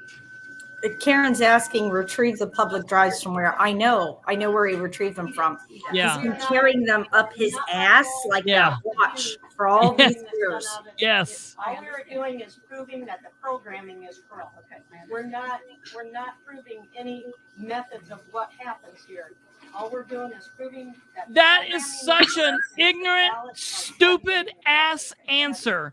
We're not proving any of the methods. We're just proving that what we did earlier is what's going on now. No, you're supposed to be proving that the systems work like they're supposed to be That's working. They're foolproof. Yeah. That the method worked. Like yeah. Right. Those are the answers we got all day yesterday. I was so angry. It's maddening. It is And so maddening. they continue to do this thing here. Okay. They don't let them like see 1 much o'clock in more. the afternoon. She goes over here. They do some stuff over And that here. was They're going to go all behind the wall here in a minute. Most people are Every working. last one of them. So I don't know if they're actually going to take them out. Because I did a lot of studying when they first introduced these vote centers, and they said that the communities were responsible for getting, or the election boards were responsible for getting these machines out in public, so the public could. Those people are all behind the wall.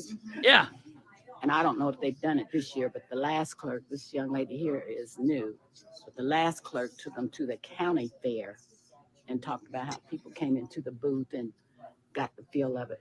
Are you going to take any of these out like the last clerk did? She said she took them to the county fair. You remember that? Look at him peeking behind the wall. Yeah. Oh, my goodness. Okay. No. And he shouldn't even be answering. He is nobody. She's talking to the elected clerk.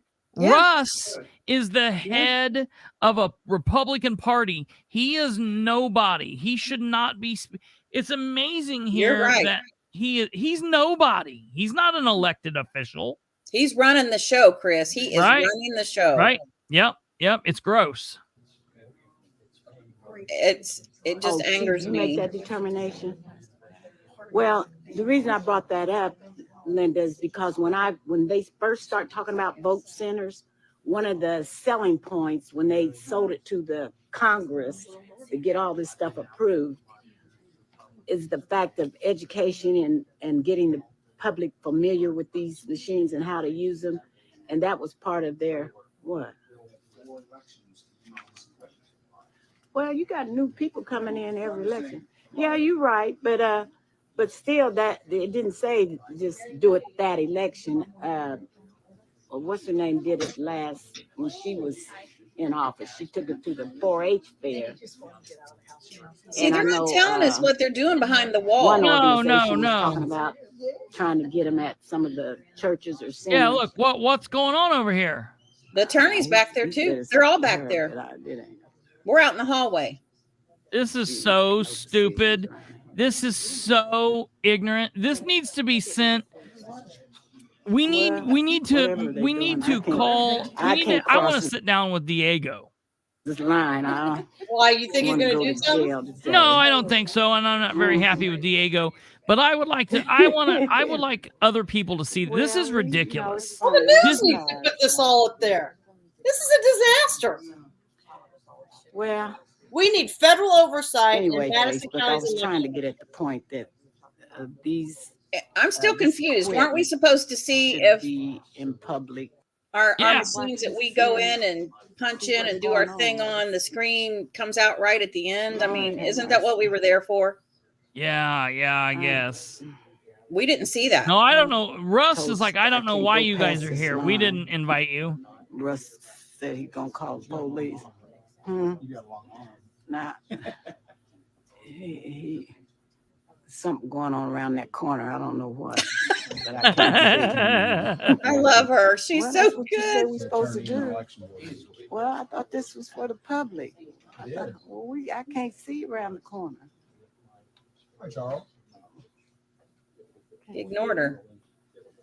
Was Mr. Russ getting paid yesterday? Why don't you go pull his time sheet? As the weights and measurements guy? Restriction on where you can go. Because of the security of the machines. What's security? What's so no one can tamper with the machines. That's why they're under lock and key. So you say so no one can touch the machines then? Tamper. What? You got to be able to touch it to tamper with it. Oh, my word. Outside the door, you won't be able to touch it. Well, I wonder if y'all doing something that we need to see. He said, would you punch it? I wonder if one of y'all tampering with the machines. It don't always have to be us. Is that a friend? God, I can't stand his face. Well, let me hold real.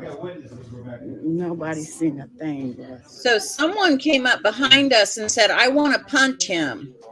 Well, we're going back down the steps. That's believable. Yeah. Ooh, and Russ? Somebody came up and looked in the room and said, I want to punch him, some older man than Russ. And we didn't know what was going on. No. And Russ made that weird face. back. diversity in this Yeah. process, that's for sure. I like that Rebecca's mouthing him all the So way look at back that. down. Some of them Hey, came down look. the back door. They got a back door stairway. Oh, yeah. What are they doing back there? Come back again. Hey, Hey, you gonna hold it for them. You gonna hold it for me too. Now listen to this. Messing with. Where's my royalty form? I want royalties. He wants his royalties, Chris. Now remember that You need to comment. do 2 seats. Yeah. You get 1 seat was fine. Chris has got an Look interesting here. comment, but they left the machines No unattended seating. downstairs. First, Yeah. second row. Yeah. Yeah. Oh, it was Yeah. a show. It was a big joke. And we have to stay back here. This We is can't ridiculous. see We nothing. need to send this to that Alex Halderman that Yeah. went before the Georgia court. Is Chris still on here?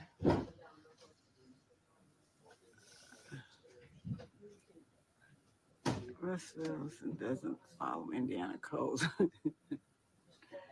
I know it. That's what I said. So we only got to see the results of one machine. We didn't get to see the results of the other two machines. We only got to see Russ Willis's. We didn't get to see Linda's and Terry Austin's results on her machine. We were lucky to see Russ's. Follow this, but Machines look like trash cans.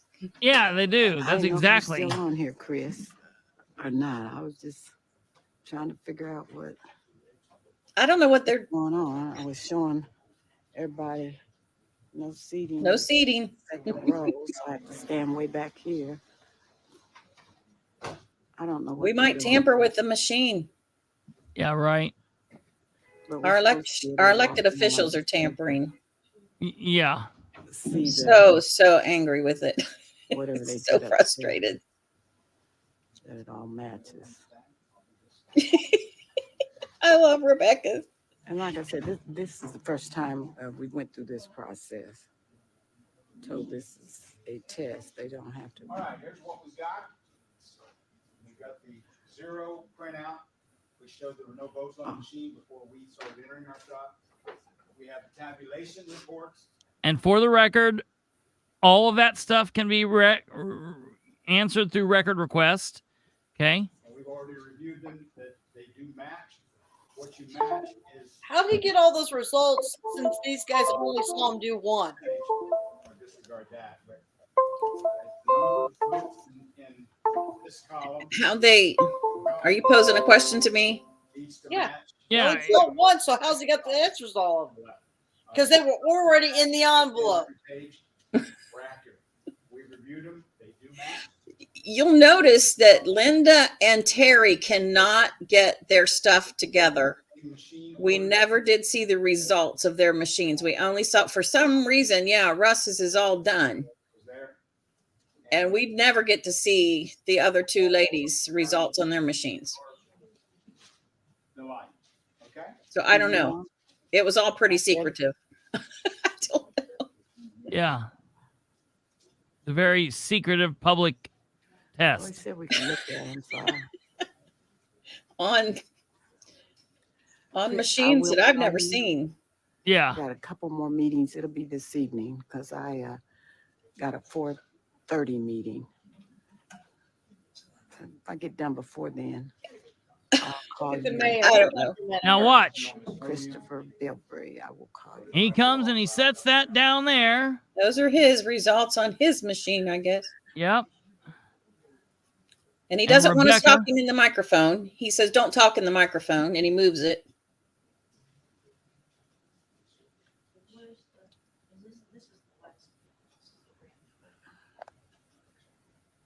Just call you anytime. Okay, I will. Yeah, they really look like they know what they're doing, don't they? Yeah. I'm gonna go up here watching. Now And there Rebecca are goes elected over here and does officials. this. I'm just gonna come. Yeah, here's where she gets the pictures, and he doesn't know it. This is all zeroed out here. And I think it's hilarious because he doesn't know she's already taken these. Yeah. Oh my goodness, it was a fiasco. Like the public test. That's what I wanted to see. Summitville. They tested 7 precincts, they said. Y'all didn't give me but 2 votes over here. They said she doesn't need to be filming this. To hell with you, lady. I ain't filming. It's just looking at it. Okay, now listen to what he just says. He just says, "Oh, okay, right there. This is it. Russ Willis statute." And well, it's already on there now. But I thought you said we could view it. You can, but not on the. What difference do it make whether it's on the phone or whether I'm looking at it? Because then it becomes a record that you take out of here, and it's not allowed. Now, do you have a statute I can read to get the clarity on that? It's called the Russ Willis statute. There you go. It's called the Russ Willis statute. Yep, there you go. All right. And it is. Yep. I got it right here. It is code. What he's talking about is code. All right, it's code A-S-S-S HOLE. It's the asshole. I just code. caught on. I know. I'm writing it down. Chris. He's writing it down. You guys both wrote down asshole. I didn't get it till the L. Okay, now listen to this. I was talking to Sean Smith, and I don't really care, Sean Smith, if you're watching this, and I'm calling you out. And Sean says, you know, becomes a public document if you're taking it out of the government building, if you're employed by them.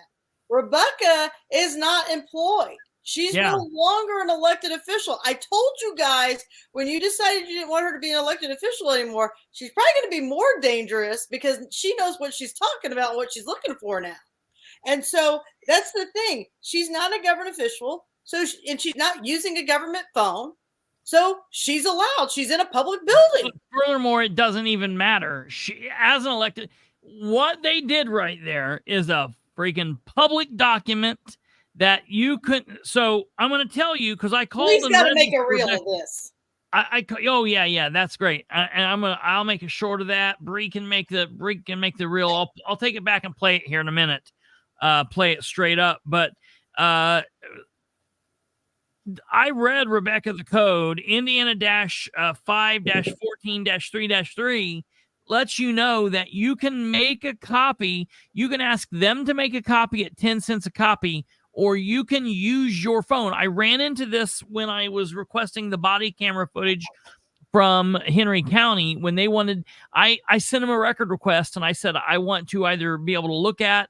I want you guys to make me a copy, or I want to be able to make a copy. Well, they told me they got me done, and they thought the way they would stop me from doing it is they would tell me that I owed them $700.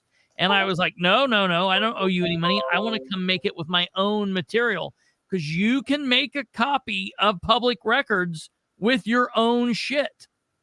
And if she wants to go over and snap the picture, it's free to do that. Yep. No problem.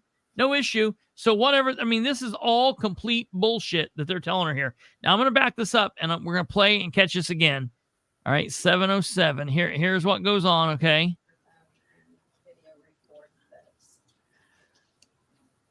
And, well, it's already on there now, but I thought you said we could view it.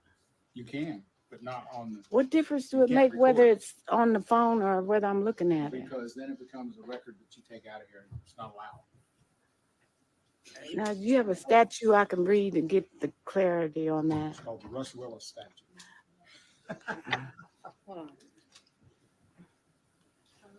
Wicked. So they're saying I can't. Wicked. What a gross asshole. And the attorney. She asked the attorney, and he doesn't know it. Oh, look at him. They're saying I can't video what we can look at, but we can't video. Anybody want to look at these? That lady's reciting the ODL law there. So, see the attorney in the corner? Yeah. What are we With paying his thumb him? up his ass. What are we paying him? Yeah, right. $50 an hour. well, I don't see the difference between looking looking and video. And this is a public meeting. That's what I said. And Russ said that was his law. So And where's our election clerk? What's she doing? Yeah, I read that Walking around completely lost, scared to death. Scared to death. That's what it appears to me. My opinion, she's scared to death. Show that to Russ. I was literally sitting right here at this desk having a coronary. I was like, I need to call Cindy. I want her to put me on the phone. Can I get to Madison County fast enough? I was freaking out. I was freaking out. I was so upset and so angry. Now he's saying I can't, but when I talked to the state attorney, he said that they could make up their own rules. And I'll tell you what she's talking about here in a moment. He said, and that's what Russ is going off of, and I will disprove everything that Russ open has door to say. law. They're not up under the open door law. Luke Britt said, because we almost got a red Yes flag and no. on it. I think there's a little bit of confusion there, and I'll explain what You they're saw talking that about. above that, the So- response I got from them, and they said that the election board is not under the open door law. I'm moving this along here. Then we get to the end. Oh, here, this is good. Yeah.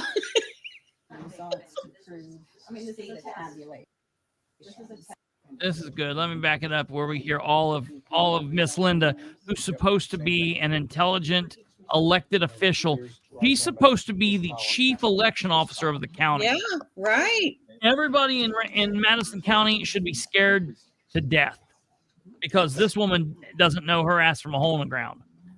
Neither does the attorney. Yeah, right. I'm so disappointed in Jeff Graham. Or maybe Linda.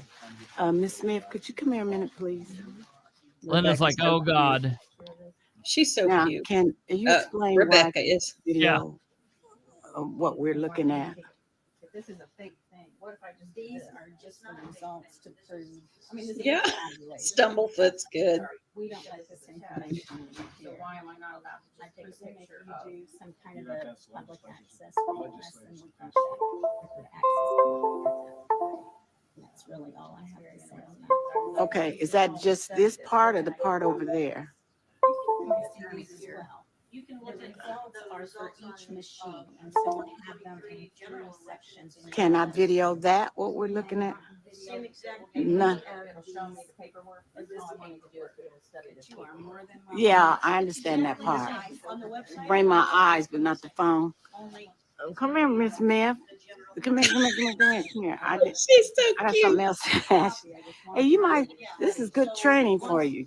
People are asking, they want to understand this.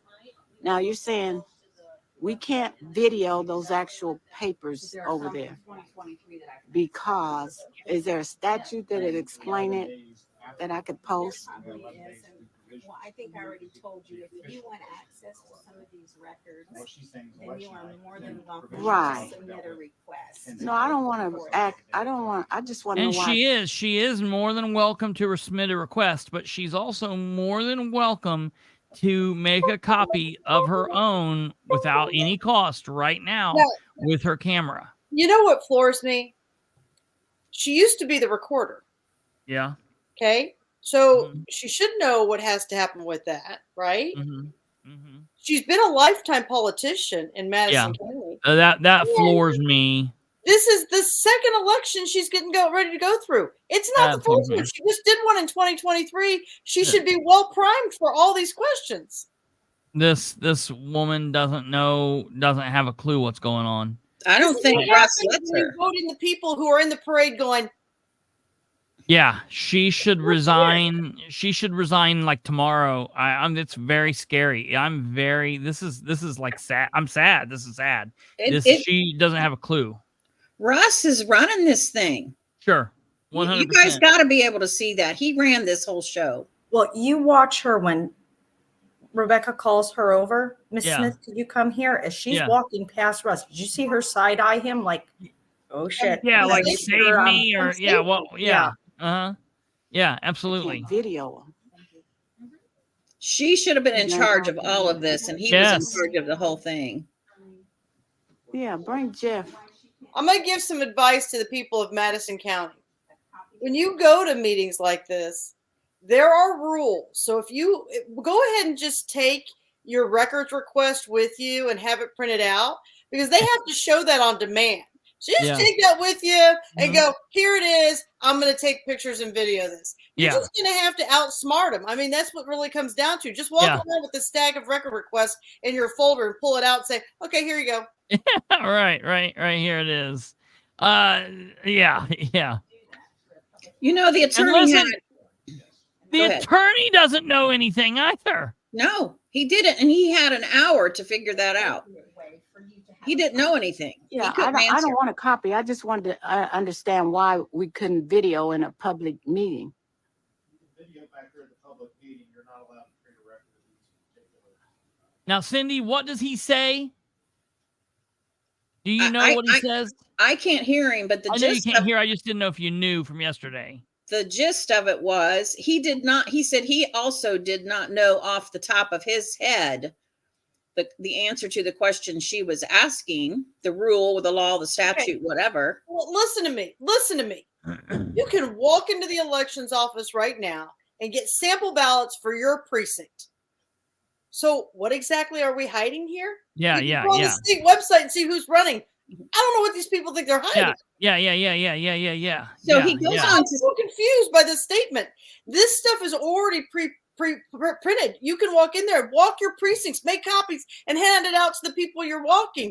Phil Poor's been doing it. Dave Sargent's been doing it. They've been helping people understand. Today, I printed off the whole list of people who are running for the people off of a website. I don't know what these people think. They've got some high clearance data black ops thing going on here. True.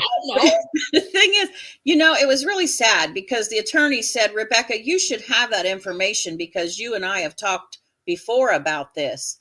And that's what he said to her in that moment. He said, you should have this information. I don't know it all. And you can see me afterwards and we can talk about it. So he didn't know. He had plenty of time to look it up on his computer. He had his computer right there. But he blew her off about that. Sure. And then always. And then he acted like she should know because they had talked about that before previously. So yeah. That was his answer at that point. But the rules change with each election. Yeah. Yeah, I don't want a copy. I just wanted to understand why we couldn't video in a public meeting. Video back there at the public meeting, you're not allowed to create a record of these particular. You are allowed to record back there at the public meeting, but you're not allowed to come up here and create a record. That's complete bullshit. Oh, the environmentalists, because I'm okay. really Is there a statute that explains that?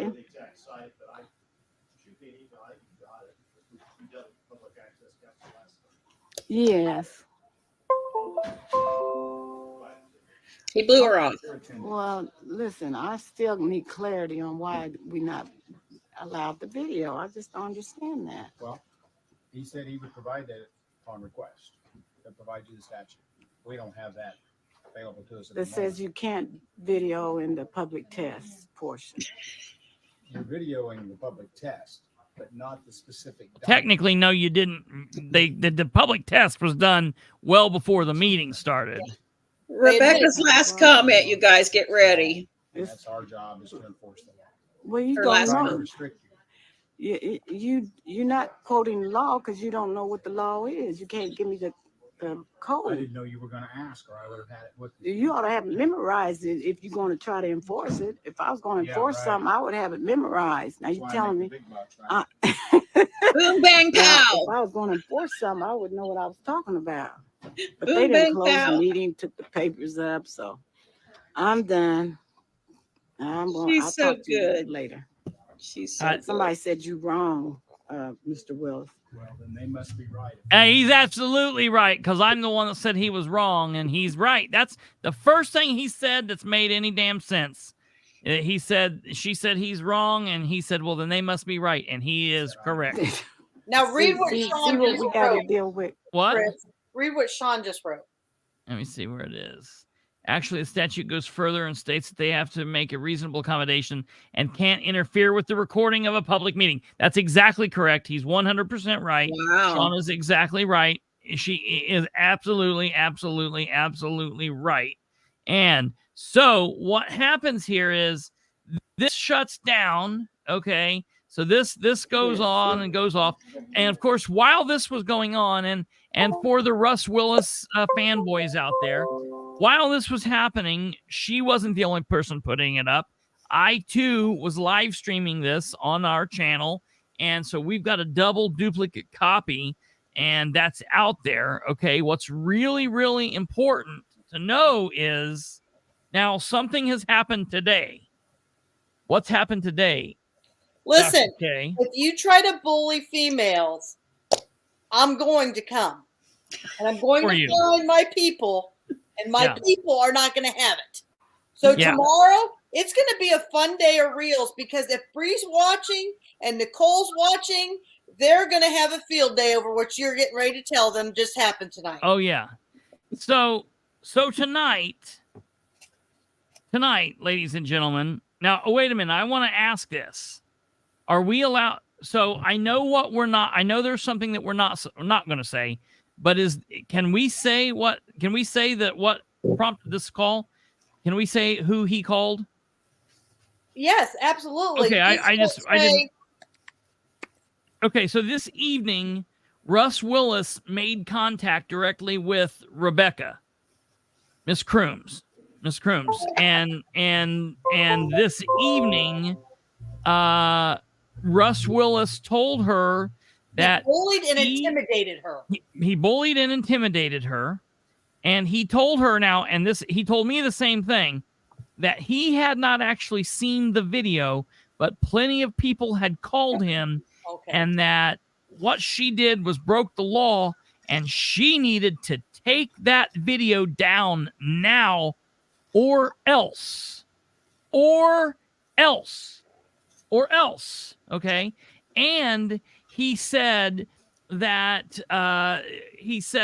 basically she knew what she was doing was wrong, and a step in the right direction would be her taking that video down. But when Russ Willis tells, and then Miss wanted to Crooms, go to her house.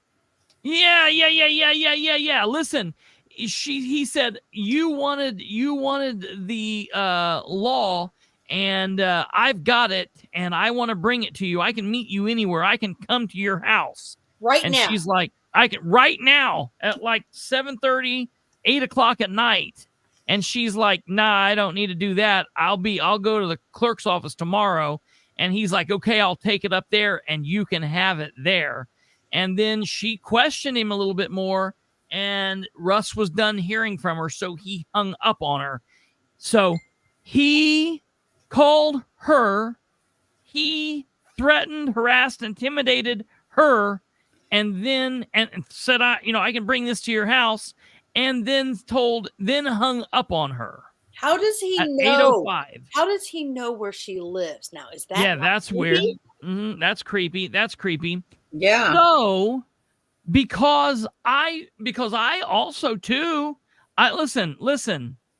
I know that Rebecca Crooms is tougher than I am, but I wanted to get in on the action too, and I also put this up all over my channel. So I wanted to know if Russ would be willing to come to my house. So I know I live probably a little bit further away from him than Rebecca does, but I wanted to get in on the action. So Actually, I called he lives him on the north side of Anderson, so it's really not as far as you think from you. Yeah, he's probably closer to me. I would have met him anywhere too. Matter of fact, I can find his address and I can go to his house just as easily as he can come to Rebecca's. Said, I better take the video down or else. That's Rebecca right there. He said I better take the video down or else. What? He's going to see what the girls put out tomorrow. Well, okay. So I wanted to understand what that conversation he had with Rebecca is, because I'm dancing around. I would never in a million years. So listen, I'm 40 years old, And Rebecca is a young woman, but I'm willing to bet she's just a hair older than 40. And I get offended anytime somebody, bullies on people that are even just a hair older than I am. And so we'll just leave it at that, because I'm not okay. Rebecca put it out there. So then I'll just say this. The fact that Russ Willis would tell a 73-year young woman, take that down or else, really pisses me off. Like, I think that's gross. So I wanted to further understand his conversation. So I decided to call him on the phone.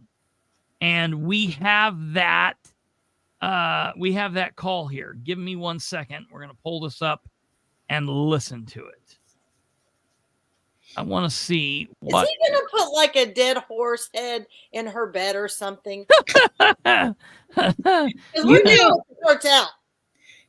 made a comment that he saw and heard some comments about him on social media. He said that. He's watching every bit of this. Yeah. Oh, yeah. As soon as Chris comes off the air, he's going to watch this whole thing. Yeah. He said, I heard you say that on social media. Whatever it was. Yeah. He's watching something. I'm sure he is. I hope he's watching this. So, okay, here we go. Let me double check what we got going on here. Okay, here we go. It said that she's in violation of the law. Hello, Russ.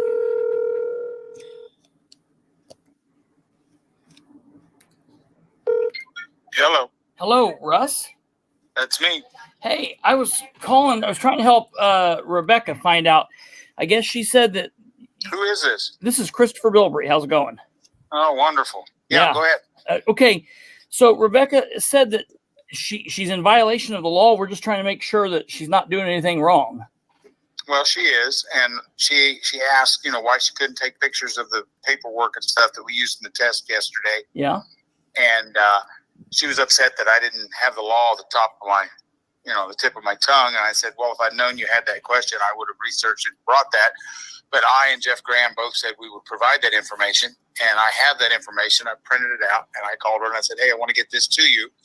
And all she could do was complain that I didn't have it yesterday. I said, well, I'm sorry, Rebecca, but that's irrelevant now. Sure. I said, I have it. I want to get it to you. And I said, when can we meet? I can get it to you. I said, I'll bring it to you wherever you want. And she said, well, I'll pick it up tomorrow. And she said, where? I said, where? And she said, at the courthouse. And she said she'd be there about noon. So I'm going to have it there at the clerk's office and she can pick it up. Okay. And she said, where do we go from here? Do we go to court or whatever? And I said, I don't know about that, Rebecca. I said, all I'm doing is trying to give you the information that you wanted and definitely need. And I said, my first response would be, you probably need to take this video down that you posted on Facebook. I haven't even seen it, but I've had calls about it. And I said, that would be the first step, as far as I know. And all she wanted to do was continue to yell and scream at me. And I said, look, I'm not going to yell and argue with you on the phone.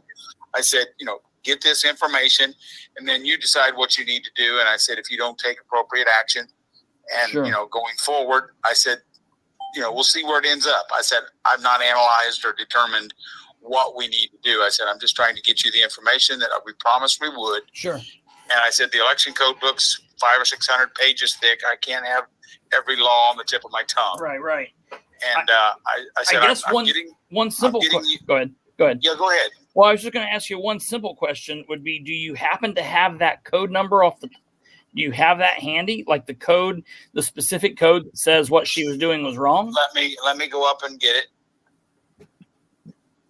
I keep swearing I need to put an elevator in this house. See, we're good friends. I want to, for the record here, I while he's going to get this and walking through his ginormous house, I want to say for the record, I have been a police officer and I've been an investigator, and I am used to talking with just absolute shitheads on the other side of me, people who have done horrible things, and I have been able to sit there and listen to them and laugh and joke, because that's what you kind of got to do. So for Rebecca, who's listening to this, when I'm saying things like, oh, of course, and things, I want you to know I'm not agreeing with him. I'm just right now playing nice so we can get this, so then I can after I give him a little bit of time, I can then talk.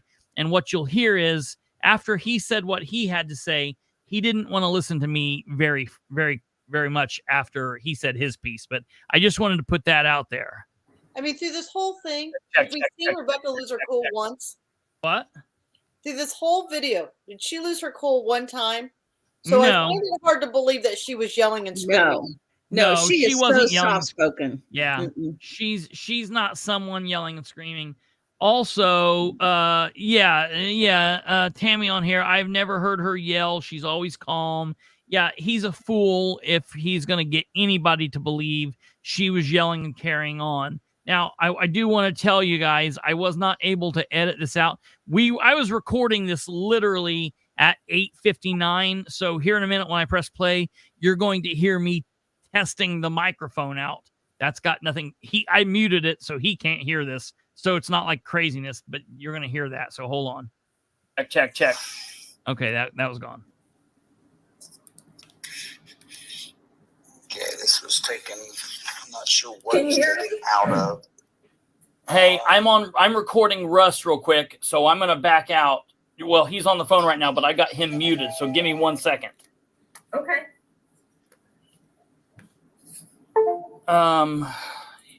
I just don't want him to be able to. The public access counselor has an opinion on communications, and Lou Bell, it's L-E-W-B-E-L. Wait, hold on. Say it one more time. Lou Bell, L-E-W-B-E-L. L-E-W-B-E-L-L, okay. Versus City of Carmel. Says 18 dash. And so what he said that where you could hear Kate talking for just a second, he says, okay, it's public access opinion. And then what he's giving me is he's giving me a public access. Remember, we go by the law, not public access opinion, right? So now what he's using to tell me this, ironically, is a public access opinion, which is Lou Bell versus Carmel, 18 FC 63. And for all of you legal people out here, because I thought he was going to start giving me like a CR number or a cause number for court. It's not. It's the number. If you go, we can all go to the public access counselor page and look up the opinions. And it happened in 2018, and it's formal complaint 63, and it's Lou Bell, L-E-W-B-E-L-L versus Carmel. And it's Lou Bell was a person apparently who turned in a complaint on this very same thing. And so that's what he's reading me. We'll go on from here now. Well, I just want to draw attention to everybody. Yep. They questioned him about these machines. He said, I saw the articles. That was 2019. That's old. So why is he citing something from 2018? Yeah. I mean, okay. He did say that. I was there. I mean, I don't understand how this case applies anyway. This is a public record request for emails with specific keywords. And the city denied the request because he sought it on electronic devices that were not in the custody of the city. The records requested are advisory or deliberation in nature. So it's ongoing stuff like investigations and things. Yeah. And the request did not identify the records he was seeking with reasonable particularity. Yeah. Well, wait, stay up here, Kate. Stay up here because I want to listen to this. I want you to listen to this. Listen to what he goes on to say. Oh, God. Okay. FC-63 says it's available on the Public Access Counselor's website. Okay. But what it says is some materials gathered by agency are non-disclosable under the APRA, such as deliberative material, administrative or technical information that would jeopardize a voting system, voter registration system. And real quick, deliberative material is their work material. Like if they were talking to each other about something, because right, if Russ sends an email to Linda, most of those are requestable. But in my best way to describe this is if you have a deputy prosecutor talking to the elected prosecutor and they're talking back and forth about how they're going to prosecute a case and the methods they're going to take about interviewing a witness, those records would be deliberative. They are the work product of the public official, and they would not be requestable. The documents that Katherine was looking at are not deliberative, okay? You need to know that for what he's getting ready to say. The document, and he sounds like he's reading from this opinion. He is. Where do you see that in this opinion? No, he's now taking that opinion and he's reading from Indiana Code 51434, which is the code on public access and deliberative material. Okay, so okay, and they've got that code out of 618 FC 63. Look which through has the nothing code. to do with making your own copy. No, I understand. Right. That's why this is important. So it does not apply. Yeah, right. This is why it's completely. Listen to what happens here. System or security system, a record or part of the record where the public disclosure of which would have a reasonable likelihood of threatening public safety by exposing a vulnerability to a terrorist attack. That's a little extreme. Sure. Including infrastructure records that disclose the configuration of critical systems such as voting systems and voter registration systems, critical infrastructure. And then it shows IC code. Yep. 5-14. Yep. -3-4. Yep. Okay. And I'll tell you, the only reason I'm saying this is because for years now, since probably 2013, I have done exactly what Katherine did yesterday in various different counties. Matter of fact, I'm going to be doing it in Delaware County tomorrow. And I would definitely agree with that law. I don't think anything that Rebecca got, because what the documents that you guys saw there were the documents stating that you put the stuff through and you pushed all the buttons that said that it registered that every time you pressed the Republican on the machine that you were on, the Republican button switched, and every time you press the Democrat button switched. I don't think there was any. There was no buttons pushed, Chris. Well, that's what I'm saying.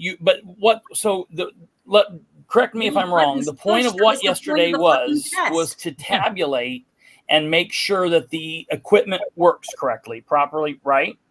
Yep. And so basically what happens through that is they run a test through each of those machines. Correct? Yep. And then it prints out that test that says, yes, this machine worked properly as it's supposed to. Correct? Yep. And then when that prints out that material, like for example, I could submit a records request to the county and say that I wanted to do one of two things. I wanted either you guys to stand at a copy machine and print those pieces of paper off at 10 cents a copy for me and come pick those up, or I could bring in my own equipment and I could make a facsimile record of that. You guys weren't going over, didn't have any things in there as far as how the machines operated. There wasn't any technical aspect of the machine. What she videoed on her phone was the public test. No, she came up after we tabulated it, and we laid it out where people could look at them. And we hadn't intended to do that, but I said, I asked the other board members, I said, what's the problem with people coming up? Actually, there isn't anything. Being able to see that. And so anything she was able, And then our clerk asked our county attorney, based on what the information section that I just gave you in the IC code, that if there was a public information request, that he's advising that we would, accept that request and then deny it based on this.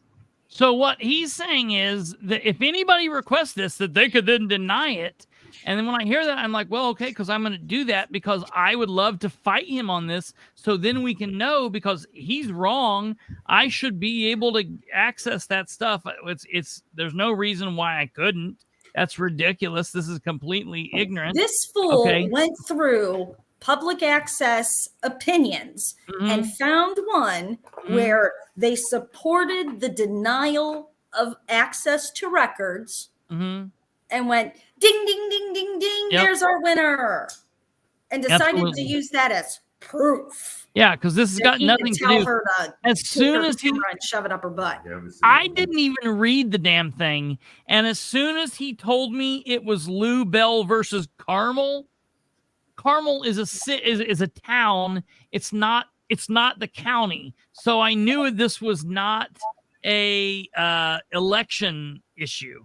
So as soon as he told me that, I was like, well, this has nothing to do with this. Yes. I'm going to get ready to send that to you. Listen to the end of this. It ends right here. It's beautiful. Stump's got an opinion from outside the court. So I'll have to do that, and then we'll have to fight through the. And I mean, I think she's in perfect standard to do that, and I think it'll be an interesting challenge. That way, we'll know one way or another. But I don't. I mean, there wasn't anything there that would show someone how to. All those tests did was to show that the machine worked, and just to show that when you press the Republican. The information that she would have taken pictures of, that she took pictures of, would show some candidates, but not all the candidates. That would be unfair recognition that she's putting on Facebook for those candidates. We don't think that's fair. Well, that's Isn't it a full ballot? Oh, isn't it a full ballot? Isn't everybody on there? No. So, and now it makes sense with what another thing that he said earlier, and that was the whole big surprise. I heard them say, now it makes sense. They didn't apparently do a test for everybody. They ran through just some, and I now going back can tell you when they said we did some of the state candidates to make sure that it was everybody, and they picked and chose some. And what he's afraid of is this video that she took could give some, and I start to say, well, that's nothing to do with you guys. That would be on her. You can't control what she does. She can support whatever candidate or whatever, that's stupid. But I don't think they did an actual full ballot test. I think they tested just a very few. That's what this select is. Candidates. He's covering his own ass because they didn't do the test properly. Listen here. That might be something that you can do. She can put them. Yeah. Yeah. Let's get into it. Yep. No, we're not going to get into it. No, I mean, that's what I'm saying. Yeah. We will agree to disagree. Right. I think it's a very small potato to even discuss or debate. Yep. The machines work, but there are some people that just want to do nothing but stir the pot. I know. And that's unfortunate. I know. Imagine if we would have called those civil to this point. Imagine if we would have called those founding fathers. Have a good night. Those founding fathers, nothing but stirring the potatoes, right? I guess he was done with your conversation. That's the end of it. See, he even has to control the conversation. Yeah. Thank you for being civil to this point. I wasn't being uncivil. I was tired of you. I had given you the majority of an 8-minute conversation. You can't even get your massive ego out of the way to listen to me speak for 30 seconds. Like you can't even give me 30 seconds. I wasn't yelling. I wasn't cussing you. I wasn't being vulgar. I wasn't telling him a lot of things that I would like to tell him. I didn't drive to his house to tell it to him. I'd like to drive to his house and talk to him about it, but I didn't do that. I'm reasonable. I understand that he makes me want to beat his head into something, so I don't do that. I'm reasonable. And so I was talking to him politely, and he acted like an idiot and he didn't want to hear someone else's opinion. And that's why, we'll have to teach them. Can we make April 1 a tribute day to Russ Willis? Yes, I've got lots of people lined up for the fool of April Fool's Day. Absolutely. Give me 1 second, Bree. I'm going to send that to you right now. But so that was the thing. I like that he started off saying, you know, Rebecca Crooms is just a flat out criminal, you know, because she was videoing. Hell, the thing that she videoed nothing's even on there, but for just a brief second. And he's like, oh, she's got to take it down. Listen, she can take that down and do whatever she wants. I've got it shown, and I will never take it down. I've shared it to I don't know how many sites, and I'm not taking it down. See, what Russ needs to understand is my life doesn't begin or end on this election. Yeah, right. Right? This is about the people and that they have a voice, and that I will be that voice when you try to shut them down. Yeah. And it's amazing to me because these people are evolving that I've never met. Cindy, Lisa, and I want everybody to know that me videoing all this stuff came from this woman who was at my election challenge in 2022, sitting in the front seat, videoing. And as I'm watching this woman video me, I'm thinking to myself, huh. And that was in February 2022. And if you look at my Facebook, in March of 2022 is when I began to do all my live streams.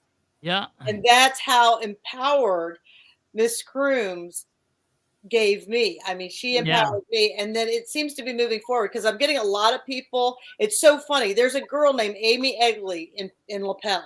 She hates me. She's my #1 fan, right? But she hates me. Yeah. She says to me, I registered to vote because of you. I've watched your Facebook pages and it made me register to vote. Hey, then it's a win. I don't care how much you hate me, but at least you're voting. Yeah. Right. Yeah. Right. Yeah. You know, Katherine, that is one of the greatest compliments I get from people. Yeah. I hear that multiple times. Some people say it out of spite. Some people say it because they agree. But every year I get a handful of people that call me and say, hey, I started, last year I had someone call and say, I'm 65 years old and I registered for the first time this year. It was 2 years ago, I guess, 2 or 3 years back, said, I registered for the first time because I started watching your show. That's the best compliment. Everybody else, Mike Jones, me, hate me, whatever. But that guy calls and says that. But even when someone says, hey, I called to vote against everything that you preach for, I'm like, that's excellent. I love it. Yeah.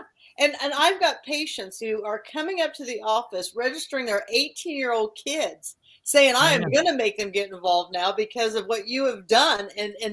So, this is a great, it's just unbelievable. I do hope that somebody is going to ask Russ Willis, maybe we can have Kate call, right?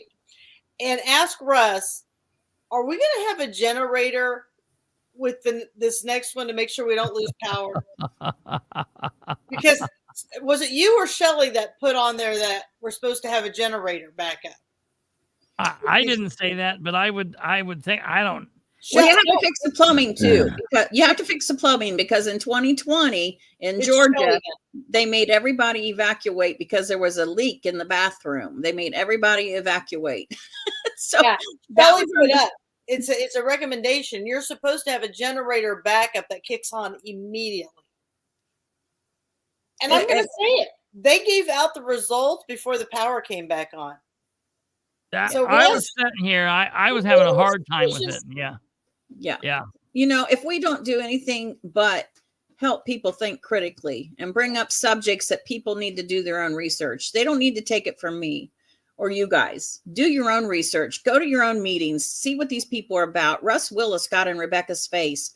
I could not have handled what Rebecca handled. He got in her face, I don't know how many times. And there were 10 to 15 witnesses there. So if this blows up somehow or another and he wants to say whatever he wants to say about Rebecca, it's not going to happen because there was a lot of us there. She never, ever wavered in her voice. She is so sweet She can ask the meanest question in the sweetest way. She's got the best way about her. So it was a fiasco yesterday. I was so confused. I think other people were too. You know, when we walked in and saw those machines, we're like, well, what are those things? You know, we've never seen those things before. So, you know, I think it did a lot of good. And obviously these videos too have done well. I tuned in to listen to Chris many months ago because I was wanting to learn about politics, you know, how things work, codes, statutes, all that kind of stuff. So Chris Now is you're great. addicted. Now I'm addicted. And Catherine's such an awesome teacher. I don't know if she knows that or not, but I mean, she gets up in these meetings and she teaches people. Yeah. So, but we really need to get people to start being active and coming to meetings and videoing. I'm not good with that phone video thing. I wish it had taken more. Chris, I sent you a video today. I don't know if you got it or not. Just a little snippet. Yes. Something I took. Not that it was so necessary, but I did send that on to you. But we have got to become active because our country is going to be toast here real soon. You know, if we don't get good people. Yeah, if people are unsure of who to vote for, the best place to start is My Case Indiana. It's a webpage, but you have to know their legal names. You got to know that, you know, it's Robert Todd Culp. It's not Todd Culp. It's Ricky Gardner, not Rick Gardner, those kind of things. But I would encourage anybody and any of you people that are on here that are watching, you should use that even like, say, if you're going to date somebody or have a new friend. Or you really should look at it and see what you can get to know about people. Or you're hiring a contractor to fix your house after a tornado. Yes. There you go. So My Case Indiana, it's a free service. You just get on there and you type in the person's name and it'll show anything that's on there. I am going to put this disclaimer on there. There is another Katherine Callahan. She lives up in Valparaiso. She's a registered nurse. I went to school at Valparaiso and got my undergrad there. She has lost her license and she burnt down somebody's house. That is not this Katherine Callahan. You got to put the V in there for me. Okay? Want everybody to know that before you go hog wild. See, Katherine is really fiery, but she has not burnt any houses down yet. And I haven't threatened anybody to take a video down or else. If you want to put a video up of me, I'll either own it or entertain it. I don't know. Just depends. Hey, before we go, and we've had you on here a long time, and I'm sorry for that. We'll get ready to wrap up. But I do want to say this is very important. Delaware County, we've missed the boat this go. We don't have enough people running for precinct committee people. We'll have to get at it again. We got other battles. Madison County is in the right setup right now. Madison County, Katherine said this earlier, and I've been preaching this to everybody this entire since about November. This year, we have two distinctly separate important events going on. We have the local primary election, the election in May and November. You're going to vote for local, state, and federal, both in May and in November. But it's important to look at this and divide it up. On the local and some of the state, but definitely local, this election is going to be determined in May. When you wake up on Wednesday the 8th, the local election will be over for the most part. So you cannot set May's election out. And I don't care if that means you have to vote by mail or you have to go in and vote early. I don't like those ways, and I would recommend everybody vote on election day. We did it for so many years without a problem. I would say it's the way to go. If you can vote on election day, do it. But do not set this election out. If you set May out, you will not have a voice in this local election. And I'm saying that for Delaware County. I'm saying that for Madison County. I'm saying that for Henry County. Randolph County, you're basically screwed. We'll have to talk about you another day. Randolph County is kind of screwed, out of luck. You're just in trouble. You guys elect idiots all the time, no matter what. The county council does have, I think, 4 people running for 3 slots in the Republican. But aren't they basically all bad? Yeah, pretty much. I mean, it's a horse apiece between who wins. We've got 7 or 8 Yeah. running in ours. So, But there is an option. I'm just saying that yeah, there there's an option. Yeah, there you is should an not pass option. it up. There is an option for once, thank God. Kate is right. But Delaware County, Henry County, Madison County do not set out the May election. And then after the May election's over, starting at the end of May and into June, we're really going to start hitting national stuff, because obviously the November election, we will still vote for some local and state things, but it will really matter in November what goes on for the president and for the state and for Senate and things like that and Congress. So we'll have to deal with that. But what's really important, specifically in Madison County, because that's what we're talking about right now, they have a ton of precinct committee people on the Republican side that are up for grabs. And I think you guys are going to put a list through basically of who you guys are backing. Is someone going to do something like that? We have precinct committeemen like Dave Sargent. He's contested in his area. I think he's Fall Creek 1. He's actually walking around with his ballots in his precinct with highlighters, passing out the sample ballots for people so they can ask questions. They know who's on their ballot. They can research those people. We're marking those. Phil Poore has done an amazing job over in 3-9 educating his people on who to run for, what my case is. What was interesting for some of you people who are watching, Phil Poore got asked, people need rides to the polls. He said, can we do that? I said, absolutely. Get a list of what we need. Cindy's been working the phones, calling. Hey, have you gotten your absentee ballot? Do you have any questions about those absentee ballots? Nicole's been working it. So there's a team of people who are calling absentee ballots saying, do you have questions? What can I help explain for you? So it's a whole group coming together. I think only like 10 or 11 precincts were not filled out of the 111 as far as having a body in those seats. So we did pretty good. We filled almost 90% of the seats instead of allowing us to just nominate people. So just real quick on precinct committeemen, if you become a precinct committeeman, you're elected, you have 30 days to nominate your vice. It's 30 days. There was some confusion at the Tea Party over that. It's a 30-day, and they have to live in the area of the precinct. But what Russ is going to hang his hat on, they have to be in good elected status for the party. That's where he's going to try to trip people up at. But stand strong. I'd like to see a lot of people apply to work the polls this year, just to call Russ out on and push some of his people out from working in the polls. Because as he said, it goes to the other people first. And then if they can't fill it, then they'll use those people. So I encourage people to get more involved. You're going to see some crazy stuff. At one of the election polls in 2022, they were pre-filling out ballots. And then all the ballots weren't used and they were being picked up, but nobody was accounting for those empty ballots in 2023. So these are big things that are going on. People were coming in. They wanted to pull a Republican ticket, even though they were Republican, or vice versa. They were told they couldn't.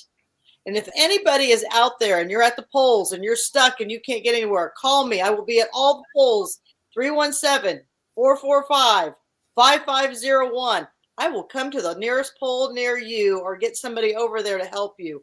We will not continue down this path in Madison County. I will be your voice. Give me that number again. 317-445-5501. Or you can get me on Messenger.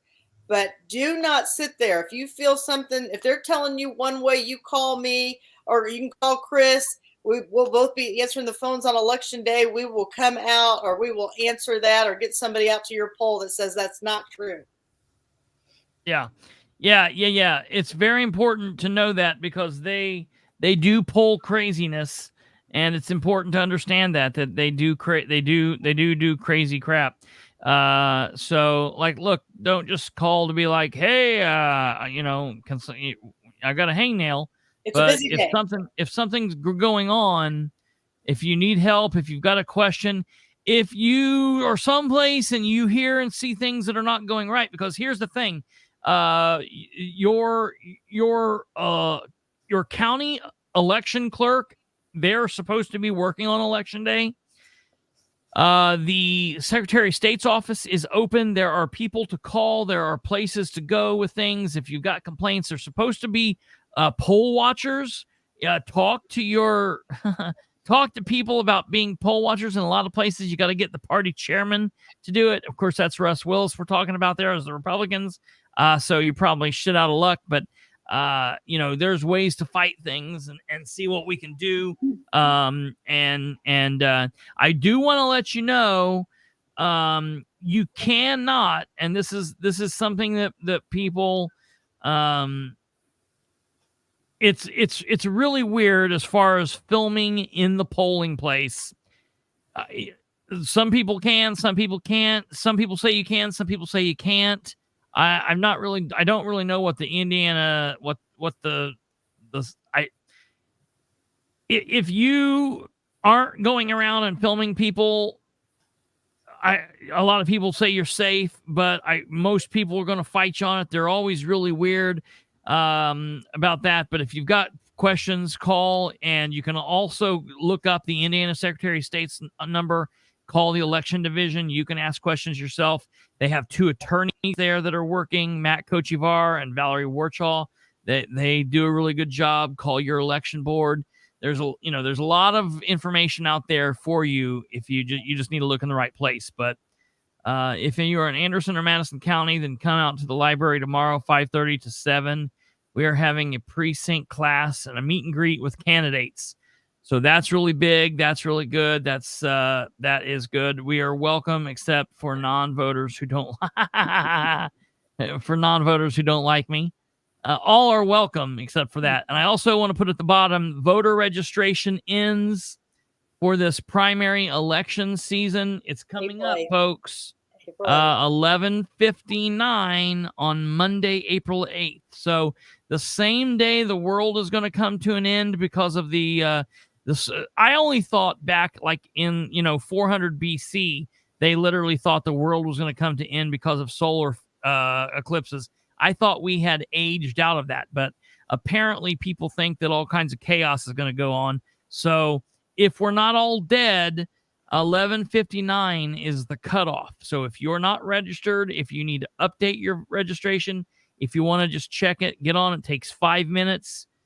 Here coming up in the nenext couple of days, I'll walk you through the process and show you that. But the link's down there. It's www.indianavoters.com, indianavoters.com. Everybody vote. I do want to say this comment here that Jack put.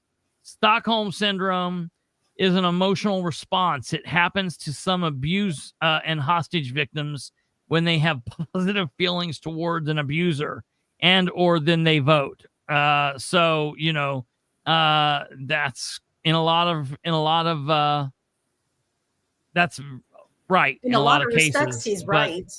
Yeah, he is right. That people walk in and go, "Oh, the Republicans have fucked us over, but they love us. They love us. Here's my R. Push the R. Push the R."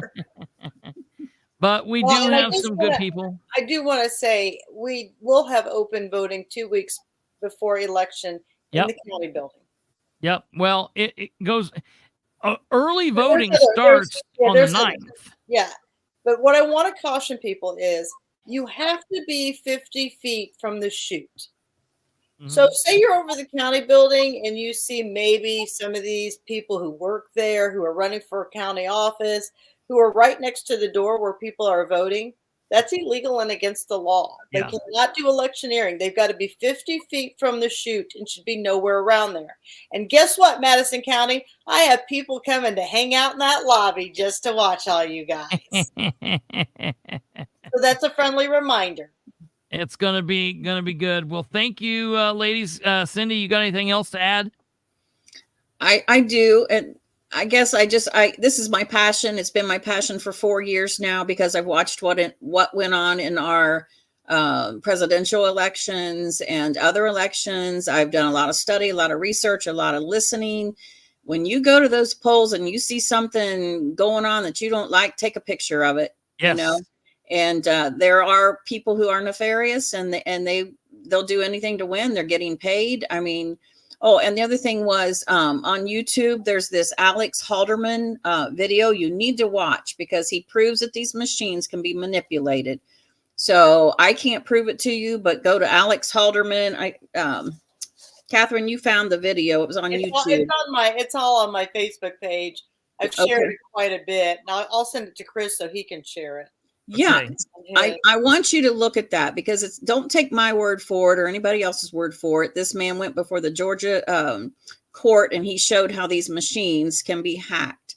The ES&S machines and the Dominion are almost identical. They're made from outside of our country, not from allies that love us and want us to have good elections. So, people, I just want you to think critically, ask good questions. When you go to the meetings, please come out to some of these meetings, ask good questions, put these people on the spot, make them accountable. So it's kind of my passion right now. And I just want to thank Katherine Callahan for doing what she's doing. I don't know how she finds the time. I don't know when she sleeps. I appreciate her, Rebecca Crooms, all these people that are getting active and have been active way before me. I just really appreciate them, because they really take a lot of rotten tomatoes being thrown at them. So thank you, Chris, for letting us speak tonight. Thank you, Chris, for having your spotlight show, because you're training people, teaching people, encouraging and challenging. Courage is contagious, and just get out there and fight people, because our nation is getting lost. It really is. So that's my last word. Well, I appreciate it. Cindy, you're welcome back here anytime.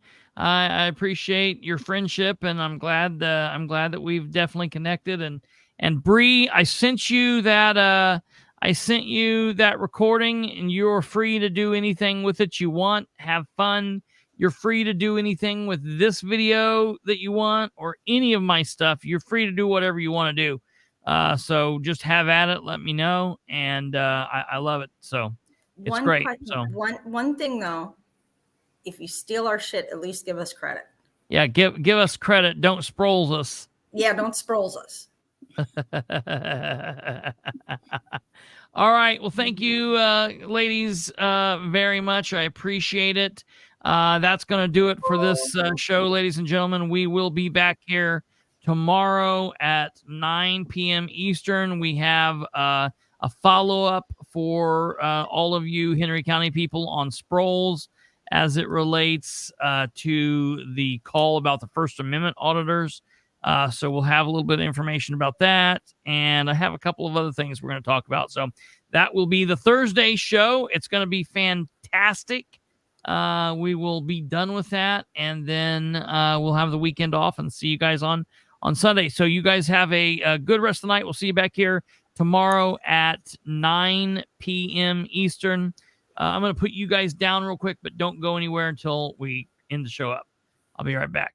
All right, ladies and gentlemen, we will see you guys all tomorrow. Take care. God bless. Have a good night. Goodbye.